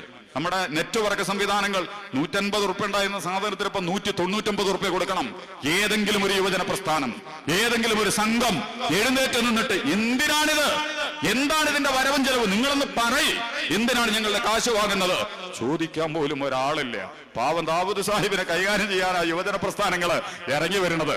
ഈ നെറ്റ്വർക്കിന്റെ സമ്പത്ത് പിടിച്ചെടുത്ത, നമ്മളുടെ KSEBയുടെ പിന്നിൽ നിന്ന് നമ്മളെ വലിച്ചു കെട്ടുന്ന, KSRTCയെ മുടിക്കുന്ന, കടക്കണിയിൽപ്പെട്ട് ഉടരുന്ന ഈ സമ്പദ്ഘടനയും അതിന്റെ രാക്ഷസീയ പ്രവണതകളും അതിന്റെ അകത്തലങ്ങളിലെ അണ്ടർഗ്രൗണ്ട് നാടകങ്ങളും വ്യക്തികൾക്കും ഉദ്യോഗസ്ഥന്മാർക്കും പാർട്ടികൾക്കും വേണ്ടി നാടിന്റെ സമ്പത്തും പൊതുജനങ്ങളുടെ സമ്പത്തും ദീവാളിയടിച്ചുകൊണ്ടിരിക്കുന്ന അവിടെ ഒന്നും ഒരു സമത്വം അവർക്ക് ആവശ്യമില്ല. അതുകൊണ്ട് നിങ്ങൾ 40%, 100 മുതലാളിമാര് 40% സമ്പത്ത് കയ്യിൽ വെക്കുന്നതിനെതിരെ സമത്വത്തിന്റെ സംഗതികൾ വരണം. നമ്മളാരും ഇറങ്ങി പുറപ്പെട്ട് പറയലില്ല. ഇതൊക്കെ ഞാൻ പറഞ്ഞത് യഥാർത്ഥത്തിൽ ഇവിടെ നടന്നുകൊണ്ടിരിക്കുന്നത് അടിസ്ഥാന പ്രശ്നങ്ങളിൽ നിന്ന് ഞാൻ ഉറച്ചു വിശ്വസിക്കുന്നുണ്ട്. KSEBയും അതുപോലെ തന്നെ ഈ DGP രംഗത്ത് വന്നപ്പോഴാണ് വീണ്ടും ജമാഅത്തെ ഇസ്ലാമി രംഗത്ത് വന്നത്. അറിയോ നിങ്ങൾ? KSEB എന്ന് ചർച്ചയില്ല. CPM UDFന്റെ കാലത്താണ് ഇത് സംഭവിച്ചെങ്കിൽ DYFIക്കാർ എന്തൊക്കെ ചെയ്തിട്ടുണ്ടാവും ഇവിടെ, CPM എന്തൊക്കെ ചെയ്തിട്ടുണ്ടാവും ഇവിടെ, നമ്മളൊക്കെ കണ്ടതാണല്ലോ. പഴയകാല സാധനങ്ങളൊക്കെ എടുത്ത് പരിശോധിച്ച് നോക്കിയാൽ മതി. KSEBക്ക് വില കൂടാൻ ഒന്നും ചെയ്യാനില്ല. DGP വളരെ സുന്ദരനായി കയറി വരികയാണ്, വിനീതനായി, എല്ലാ സർട്ടിഫിക്കറ്റും ക്ലിയർ ആക്കി. അപ്പൊ പിന്നെ എന്ത് ചെയ്യണം? മലയാളി അറിയരുത്, കേരളം അറിയരുത്, ആരും അതിന്റെ പിന്നാലെ ചുടിഞ്ഞ് ഇറങ്ങിപ്പോവരുത്, അത്തരം ചർച്ചകൾ നടക്കരുത്. അതുകൊണ്ട് പുതിയ കാലത്ത് അപകടകരമായ പൊറാട്ട രാഷ്ട്രീയത്തിന്റെ ഭാഗമായി വിഷയമില്ലാത്തതിനെ വിഷയമാക്കുകയും യഥാർത്ഥ വിഷയങ്ങളിൽ നിന്ന് മനുഷ്യരുടെ ശ്രദ്ധയെ അകറ്റുകയും അപകടകരമായ കള്ളത്തരങ്ങളും കാപട്യങ്ങളുമായി സ്വന്തം നെറികേടുകളും വൃത്തികേടുകളും ഒക്കെ മറച്ചു വെക്കാനുള്ള കുറുക്കുവഴിയായി ഇസ്ലാമിക പ്രസ്ഥാനങ്ങളെയും ഇസ്ലാമിനെയും ഒക്കെ കൈകാര്യം ചെയ്യാനാണ് നിങ്ങൾ തീരുമാനിച്ചതെങ്കിൽ അത് നിങ്ങളുടെ സാധുത്തരം, നിങ്ങളുടെ ഗതികേട്, നിങ്ങൾ അകപ്പെട്ട ആശയപരവും പ്രയോഗപരവുമായ പ്രതിസന്ധി എന്ന് മാത്രമേ നമുക്ക് പറയാനുള്ളൂ. ഞാൻ അവസാനിപ്പിക്കുന്നു. ഈ കളിയിൽ നിങ്ങൾ തോൽക്കും. നമ്മൾ നേരത്തെ പറഞ്ഞല്ലോ, കോൺഗ്രസ് തോറ്റത് സംഘപരിവാരത്തിന്റെ ആ മൃദു ഹിന്ദുത്വത്തിന്റെയും ഭൂരിപക്ഷ വോട്ടിന്റെയും ഒക്കെ പിന്നാമ്പുറങ്ങളിൽ നിന്ന് സംഘപരിവാരത്തിന് തോൽപ്പിച്ചു കളയാമെന്നുള്ളിടത്ത് നിന്നാണ്. ശിലാന്യാസം മുതൽ ബാബരി മസ്ജിദിന്റെ തകർക്കലുകൾ മുതൽ. പക്ഷേ ആ ഓട്ടത്തിൽ ഒരിക്കലും കോൺഗ്രസിന് മുന്നോട്ട് പോകാൻ കഴിഞ്ഞില്ല എന്ന് മാത്രമല്ല, കോൺഗ്രസിന് അകത്തളങ്ങളിൽ നിന്ന് ദ്രവിപ്പിക്കാൻ കഴിയുന്ന എല്ലാ പ്രയോഗങ്ങളും അതിന്റെ അകത്തളങ്ങളിലേക്ക് പോലും ആളുകളെ കയറ്റിവിട്ട് ചെയ്തതുപോലെ CPM ഈ കളി കളിച്ചിട്ട് കേരളത്തിൽ മൂന്നാം ഘട്ടവും എന്തിനാണ് ഈ അധികാരമൊക്കെ? കേരളം ഇങ്ങനെ ഹിന്ദു മുസ്ലിമും ക്രിസ്ത്യാനിയും ഒക്കെ ആയിട്ട് പല പല ജാതി മത വർഗീയ സാമുദായിക ചർച്ചകൾ നടത്തി അടിസ്ഥാന പ്രശ്നങ്ങളെയൊക്കെ ഒളിപ്പിച്ചു വെച്ച് പൂഴ്ത്തിവെച്ച് അപകടകരമായ മുന്നേറ്റമാണ് ഒരു പോക്കാണ് നടത്തുന്നതെങ്കിൽ പിന്നെ കേരളത്തിൽ നിന്ന് ഉണ്ടാവാൻ പോണത് ആർക്കാണ് ഇതിനൊക്കെ നിയന്ത്രിക്കാൻ കഴിയുക? എവിടെയാണ് ഇതിനൊക്കെ പിടിച്ചു കെട്ടാൻ എനിക്ക് നിങ്ങൾക്കും കഴിയുക? അതുകൊണ്ട് കേരളമായി നിലനിൽക്കണമെങ്കിൽ CPM-നോട് പറയാനുള്ളത്, സത്യസന്ധമായിട്ട് രംഗത്ത് വാ. സെക്യുലറിസത്തിന്റെ CPM എന്ന് മുഴുവൻ മോടെ BJP-ക്കാ. സെക്യുലറിസത്തിന്റെ പ്രശ്നം എന്നുള്ള മനസ്സിലാവണത്. നിങ്ങൾ എന്താ പഠിപ്പിച്ചു കൊടുത്ത്? എന്താണ് സെക്യുലറിസം? നിങ്ങളെ മാത്രമല്ല എല്ലാ പാർട്ടിന്റെയും പ്രശ്നമാണ് സെക്യുലറിസം എന്നൊക്കെ പറഞ്ഞു, ജനാധിപത്യം എന്നൊക്കെ പറഞ്ഞു എന്നല്ലാതെ ഒരു വ്യക്തിക്ക് എന്താണ് മനുഷ്യത്വം, എന്താണ് മാനവികത, എന്താണ് നീതി, എന്താണ് മൂല്യം, എന്താണ് യഥാർത്ഥത്തിൽ മനുഷ്യൻ നിർവഹിക്കേണ്ടത് ഇത് കൊടുക്കാൻ ഒരാൾ ഒരു CPM-കാരൻ BJP-ക്ക് പോവാന്ന് പറഞ്ഞാൽ പിന്നെ ആരെല്ലാം നമ്മൾ പ്രതീക്ഷ അർപ്പിക്കാൻ പോണത്? ഒരു പ്രതീക്ഷയില്ല. അതിവേഗതയിൽ അതിദ്രുതഗതിയിൽ അവിടേക്ക് പോവാ. ഇനി ഈ കെട്ടിയ ചുവപ്പ് കെട്ടാതിരിക്കലായിരുന്നു നല്ലത്. കാരണം കെട്ടിയതൊക്കെ സംഘപരിവാറാണ്. ഒന്ന് കെട്ടിയാൽ അതിന് ആദ്യം ഒരു കളർ കിട്ടിക്കും. അപ്പൊ അതിനോട് തോൽക്കാൻ നിങ്ങൾ വേറെ കളർ കിട്ടും. ആ കളറിനെ പെട്ടെന്ന് നിങ്ങൾക്ക് കാവിയാപ്പി അവരുടെ കളറുകളിലേക്ക് ചേഞ്ച് ചെയ്യാൻ പറ്റും. അതുകൊണ്ട് കെട്ടാതിരിക്കേണ്ടിയിരുന്നു.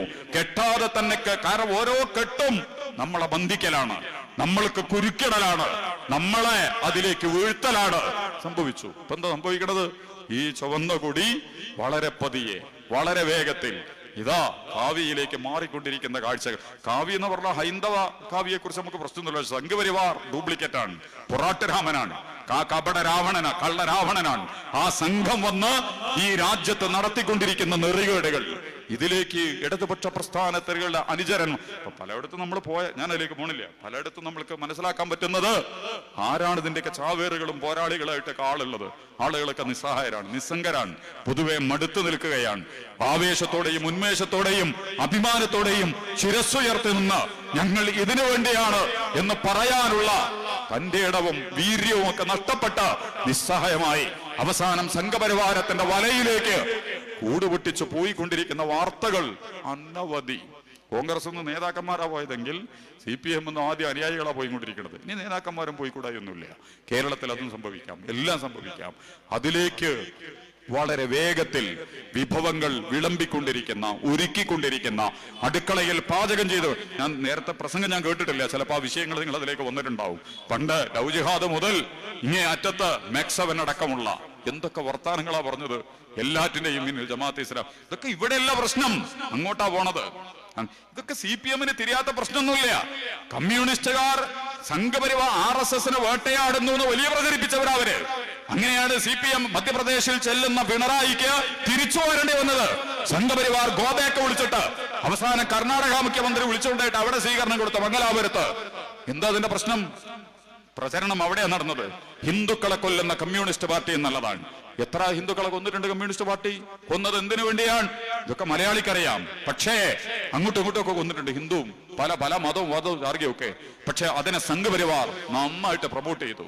ഇന്ന് ഇവിടുന്ന് ഒരു ജില്ലാ പ്രസിഡന്റ് പറയാ, സെക്രട്ടറി വിളിച്ചു പറയാ, എന്ത് ജമാഅത്തെ ഇസ്ലാമിയാണ് ഇത് കൈകാര്യം ചെയ്തുകൊണ്ടിരിക്കുന്നത്. നേരെ പോവണം. കേരളത്തിലെ മുസ്ലിമീങ്ങൾ ഇതാ അതിഭീകരമായ സ്വഭാവത്തിൽ ആയുധ പരിശീലനങ്ങൾ നടത്തിക്കൊണ്ടിരിക്കുന്നു. ഞങ്ങളുടെ അഖിലേന്ത്യാ സമ്മേളനം ഉണ്ടായിരുന്നു. അവിടെ വളണ്ടിയർമാരായി നിന്ന ആളുകൾ ഈ മുളവടിയൊക്കെ പിടിച്ചിരുന്നു. അപ്പോ എന്നിട്ടുണ്ട് RSS-ന്റെ കുറുവടിയും കൊടുത്തിട്ടുണ്ട്. ഇപ്പുറത്ത് ഞങ്ങളുടെ വളണ്ടിയർമാരെ കാവലിക്കും, എല്ലായിടത്തും വളണ്ടിയർമാരെ കാവലിക്കും അത് വെക്കലുണ്ട്. ഇതാ ജമാഅത്തെ ഇസ്ലാമിയുടെ സംഘപരിവാർ, മതരാഷ്ട്രവാദികളുടെ, ഒന്ന് RSS മതരാഷ്ട്രവാദികൾ, മറ്റത് ജമാഅത്തെ ഇസ്ലാമി മതരാഷ്ട്രവാദികളുടെ. നമ്മൾ സാധാരണ സമ്മേളനം ഇതൊക്കെ ഉണ്ടാകുമ്പോ അതിന്റെ കാവലിക്കുമ്പോൾ വടി ഇതൊക്കെ കൊടുത്തിട്ട് നിർത്തലുണ്ടല്ലോ, എന്നതുപോലെ നിർത്തിയതാണ്. പക്ഷെ രണ്ട് ഫോട്ടോയും ഒരേ ഒരുപോലെ കൊടുത്തിട്ട് ഏറ്റവും മാരകമായതിനെയും ഒരു പ്രശ്നവുമില്ലാത്തതിനെയും സാമ്യത്തിലേക്ക് കൊണ്ടുവന്ന് വളരെ സുന്ദരമായി ജമാഅത്തെ ഇസ്ലാമി വർഗീയവാദികൾ വോട്ട് ചെയ്തു. ആർക്ക്? രാഹുൽ ഗാന്ധിക്കും. അപ്പൊ അതാണ് വമ്പിച്ച പ്രചരണം. ഇന്ന് ഒരു മന്ത്രി പ്രസംഗിച്ചിട്ടുണ്ട്, രാഹുൽ ഗാന്ധിയും സോണിയാഗാന്ധിയും ജയിച്ചത് BJP മന്ത്രി വർഗീയവാദികളുടെ വോട്ട് വാങ്ങി. വിത്തിട്ട് കൊടുത്തത് ഇവിടുന്നാണ്. ഇവിടെ നമ്മുടെ ജനറൽ സെക്രട്ടറി, പാർട്ടി സെക്രട്ടറി പറയുക, മുഖ്യമന്ത്രി പറയുക, വർഗീയവാദികളുടെ വോട്ട്, ഭീകരവാദികളുടെ വോട്ട്, വർഗീയവാദികളുടെ വോട്ട് അത് വാങ്ങിയിട്ടാണ് രാഹുൽ ഗാന്ധിയും സോണിയ. അപ്പൊ ഇതിന്റെ കൂടെ നിങ്ങൾ ഇങ്ങനെയും കൂടെ പറഞ്ഞാൽ മതി. ഞങ്ങൾ രാജസ്ഥാനിലും ദിണ്ടിഗലിലും അതുപോലെ തന്നെ മുർഷിദാബാദിലും ഞങ്ങൾ ഈ വർഗീയവാദികളുടെ വോട്ട് വാങ്ങിയിട്ടുണ്ട്. അതേ വോട്ടുകൾ വാങ്ങിയാണ് രാഹുൽ ഗാന്ധിയും സോണിയാഗാന്ധിയും ജയിച്ചിട്ടുള്ളത്. ജമാഅത്തെ ഇസ്ലാമി CPM വോട്ട് ചെയ്തിട്ടുണ്ട്. നിങ്ങൾ കണ്ടിട്ടുണ്ടോന്ന് അറിയില്ല. CPM ഇവിടെ എന്താ പ്രചരിപ്പിക്കപ്പെട്ട ഞാണികളൊക്കെ എത്ര വിഡീകരിക്കപ്പെടാൻ തുടങ്ങിയൊന്നുമില്ല. നമുക്ക് അങ്ങനെയാണെങ്കിൽ പിന്നെ ഇതൊന്നും പറഞ്ഞിട്ട് ഒരു കാര്യമില്ല. കാരണം ഇതൊക്കെ വെറുതെ നമ്മൾ ഉപരിതലത്തിലുള്ള വെറും വർത്തമാനങ്ങളായിട്ട് മാറും. യഥാർത്ഥത്തിൽ സ്വീകരണം നൽകുന്ന ജമാഅത്തെ ഇസ്ലാമി അമീറിന്റെ കൂടെ രാജസ്ഥാനിലെ MP പങ്കെടുക്കുന്ന പരിപാടികൾ, ഈ സീതാറാം യെച്ചൂരിയുടെ അനുസ്മരണ സമ്മേളനത്തിൽ ജമാഅത്തെ ഇസ്ലാമിയുടെ നേതാക്കന്മാർ പങ്കെടുത്ത പരിപാടികൾ ഒക്കെ നിങ്ങൾക്ക് ഇവിടുന്ന് മംഗലാപുരത്തിന്റെ അപ്പുറത്തേക്കും കോയമ്പത്തൂരിന്റെ അപ്പുറത്തേക്കും പോയാല് ജമാഅത്തെ ഇസ്ലാമിയും ലീഗും കോൺഗ്രസും ഒക്കെ ഒരുമിച്ച് ഇന്ത്യ മുന്നണിക്ക് വോട്ട് ചെയ്തിട്ടുണ്ട്. പക്ഷെ കേരളത്തിലെ 4 വോട്ടിന് വേണ്ടി, സംഘപരിവാരത്തിന്റെ ഡീലിന് വേണ്ടി, വളരെ അപകടകരമായ തൽക്കാലത്തെ അതിജീവനത്തിന് വേണ്ടി ഇത്തരം പൊറാട്ട് നാടകങ്ങൾ പ്രദർശിപ്പിക്കുമ്പോൾ അതിന്റെ വിപണിയും അതിന്റെ വിലയും അതിന്റെ വരവും ഒക്കെ നേടിയെടുക്കാൻ പോകുന്നത് സംഘപരിവാരമാണ് എന്നുള്ളത് ലവ് ജിഹാദ് മുതൽ നാർക്കോട്ടിക് ജിഹാദ് വരെയുള്ള, അതുപോലെ തന്നെ മുനമ്പം വഖഫ് ജിഹാദ് മുതൽ എന്തൊക്കെ ജിഹാദിനെയാണ് ഇവർ പ്രൊമോട്ട് ചെയ്തിട്ടുള്ളത്. ഇതിനൊക്കെ കളമൊരുക്കി കൊടുക്കുന്ന വർത്തമാനങ്ങൾ വളരെ നിഷ്കളങ്കമായി ഈ CPM-ന്റെ ഭാഗത്ത് നിന്ന് വരികയും ദേശീയ തലത്തിൽ സംഘപരിവാരത്തിന് മികച്ച വിളവെടുപ്പ് നടത്താനുള്ള, നാളെ ചിലപ്പോൾ കേരളത്തിലും ആ കൂട്ടുകൃഷി ചെയ്ത് വിളവെടുപ്പ് നടത്താൻ കഴിയുമാറുള്ള സാമൂഹിക അന്തരീക്ഷത്തെ രൂപപ്പെടുത്തുന്നതിൽ CPM-ന്റെ അതിജീവന പ്രക്രിയയിലെ ഈ അപകടകരമായ കളി കൊച്ചു കേരളത്തെയും അതിന്റെ സൗന്ദര്യത്തെയും അതിന്റെ സൗഹാർദ്ദത്തെയും അതിന്റെ ജനാധിപത്യ ഭാവങ്ങളെയും ഇന്ത്യയിലെ ഏറ്റവും നല്ല സ്റ്റേറ്റ് ആയിരുന്ന കേരളത്തെ സംഘപരിവാർ പറയുന്നു. സംഘപരിവാർ ഇവിടെ വന്നിട്ട് പറഞ്ഞില്ലേ, യോഗി ആദിത്യനാഥ് വേണമെന്നാ സുരേഷ് ഗോപി പറഞ്ഞ്. അങ്ങനത്തെ ഒരു മുഖ്യമന്ത്രി ഇവിടെ വരണമെന്ന്. നിങ്ങൾ UP പോയി നോക്കിയാൽ അതിന്റെ ഗതികേടറിയാം. യോഗിയെ പോലത്തെ ഒരാൾ കേരളത്തിന് വേണം എന്ന് പറഞ്ഞാൽ ഉത്തർപ്രദേശ് പോലെ കേരളമാകണമെന്ന് എന്ന് പ്രസംഗിക്കുന്നവരുടെ കേരളത്തിന്റെ ഗുണമുണ്ട്. ഹിന്ദുവും മുസ്ലിമും ക്രിസ്ത്യാനിയും കമ്മ്യൂണിസ്റ്റും കോൺഗ്രസും BJP-യും എല്ലാം ഒരുമിച്ച് ചേർന്ന് കച്ചവടവും കൃഷിയും വ്യവസായവും കല്യാണവും തക്കാരവും ആഘോഷവും സങ്കടവും സന്തോഷവും ഒക്കെ ഒരുമിച്ച് പങ്കുവെക്കുന്ന മലയാളിയെ അപകടകരമായി കമ്പാർട്ട്മെന്റുകളിലേക്ക് കൊണ്ടുപോകാൻ ജാതി മത വർഗ സമുദായങ്ങളെ പ്രത്യേകമായ ഫ്ളാറ്റുകളിലേക്കും പ്രത്യേകമായ കമ്പാർട്ട്മെന്റുകളിലേക്കും തെളിച്ചുകൊണ്ടിരിക്കുന്ന സംഘപരിവാരത്തിന്റെ സോഷ്യൽ എഞ്ചിനീയറിംഗ് അപകടകരമായി പകർത്തിയെഴുതാനുള്ള സൂത്രവാക്യമാണ് CPM നടത്തുന്നതെങ്കിൽ അതിന്റെ അവസാനത്തെ ലാഭം സംഘപരിവാർ കൊണ്ടുപോകും. ഞങ്ങൾ എന്നാലും അത് ജീവിക്കും. കാരണം ഗുജറാത്തിലും ജമാഅത്തെ ഇസ്ലാമി ഉണ്ട്, മധ്യപ്രദേശിലും ജമാഅത്തെ ഇസ്ലാമി ഉണ്ട്, അതുപോലെ തന്നെ ഉത്തർപ്രദേശിലും ജമാഅത്തെ ഇസ്ലാമി ഉണ്ട്, ബംഗാളിൽ ജമാഅത്തെ ഇസ്ലാമി ഉണ്ട്. പക്ഷേ CPM ഉള്ളിടത്ത്, ഇടതുപക്ഷ പ്രസ്ഥാനങ്ങൾ ഉള്ളിടത്ത്, പഴയ മഹാരാഷ്ട്ര മുതൽ ദണ്ഡകാരുണ്യ മലനിരകൾ ഉൾക്കൊള്ളുന്ന ആ ബെൽറ്റുകളിൽ നിന്ന് എങ്ങനെയാണ് കമ്മ്യൂണിസ്റ്റ് പ്രസ്ഥാനങ്ങൾ പിഴുതെടുക്കപ്പെട്ടിട്ടുള്ളത് എന്ന് ആദർശത്തിന്റെയും പ്രയോഗത്തിന്റെയും ശത്രുക്കളുടെ അതിഭീകരമായ കപടതന്ത്രങ്ങളുടെയും ആവിഷ്കാരങ്ങളിൽ നിലം തൊടാതെ നിലംപരിശായി പോയിട്ടുണ്ടെങ്കിൽ ആ ഒരു ചിത്രത്തിൽ ജമാഅത്തെ ഇസ്ലാമി ഉണ്ടാവില്ല. ജമാഅത്തെ ഇസ്ലാമി അതിജീവിക്കും, അഭിമുഖീകരിക്കും, സത്യസന്ധമായിട്ട് മുന്നോട്ട് പോകും. നിങ്ങൾ പറയുന്നതിനപ്പുറമാണ് ജമാഅത്തെ ഇസ്ലാമിയുടെ വിശുദ്ധിയും അതിന്റെ പ്രയോഗങ്ങളും അതിന്റെ മൂല്യങ്ങളും എന്ന് മാത്രം സൂചിപ്പിച്ചുകൊണ്ട് വ്യക്തിപരമായും സംഘടനാപരമായും സത്യസന്ധമായ സംവാദങ്ങളും സത്യസന്ധമായ സാഹോദര്യപരമായ വർത്തമാനങ്ങളും കേൾക്കാനും അറിയാനും അടുക്കാനുമുള്ള ശ്രമങ്ങളും കൂടുതൽ ഉണ്ടാകണമെന്ന് മാത്രം വളരെ നിഷ്കളങ്കമായി വളരെ സത്യസന്ധമായി ഹൃദയം തുറന്ന് എല്ലാവരോടും ആവശ്യപ്പെട്ടുകൊണ്ട് ഇത്രയും സമയം ഞങ്ങളെ ശ്രമിച്ച നിങ്ങൾക്കെല്ലാം ജമാഅത്തെ ഇസ്ലാമിയുടെ ഹൃദ്യവും സ്നേഹോഷ്മളവും സന്തോഷകരവുമായ വിപ്ലവ അഭിവാദ്യങ്ങൾ നേർന്നുകൊണ്ട് ഞാൻ അവസാനിപ്പിക്കുന്നു. നന്ദി, നമസ്കാരം. അസ്സലാമു അലൈക്കും വറഹ്മത്തുള്ളാഹി വബറകാതുഹു. സല്ലല്ലാഹു അലാ മുഹമ്മദ് സല്ലല്ലാഹു അലൈഹി വസല്ലം.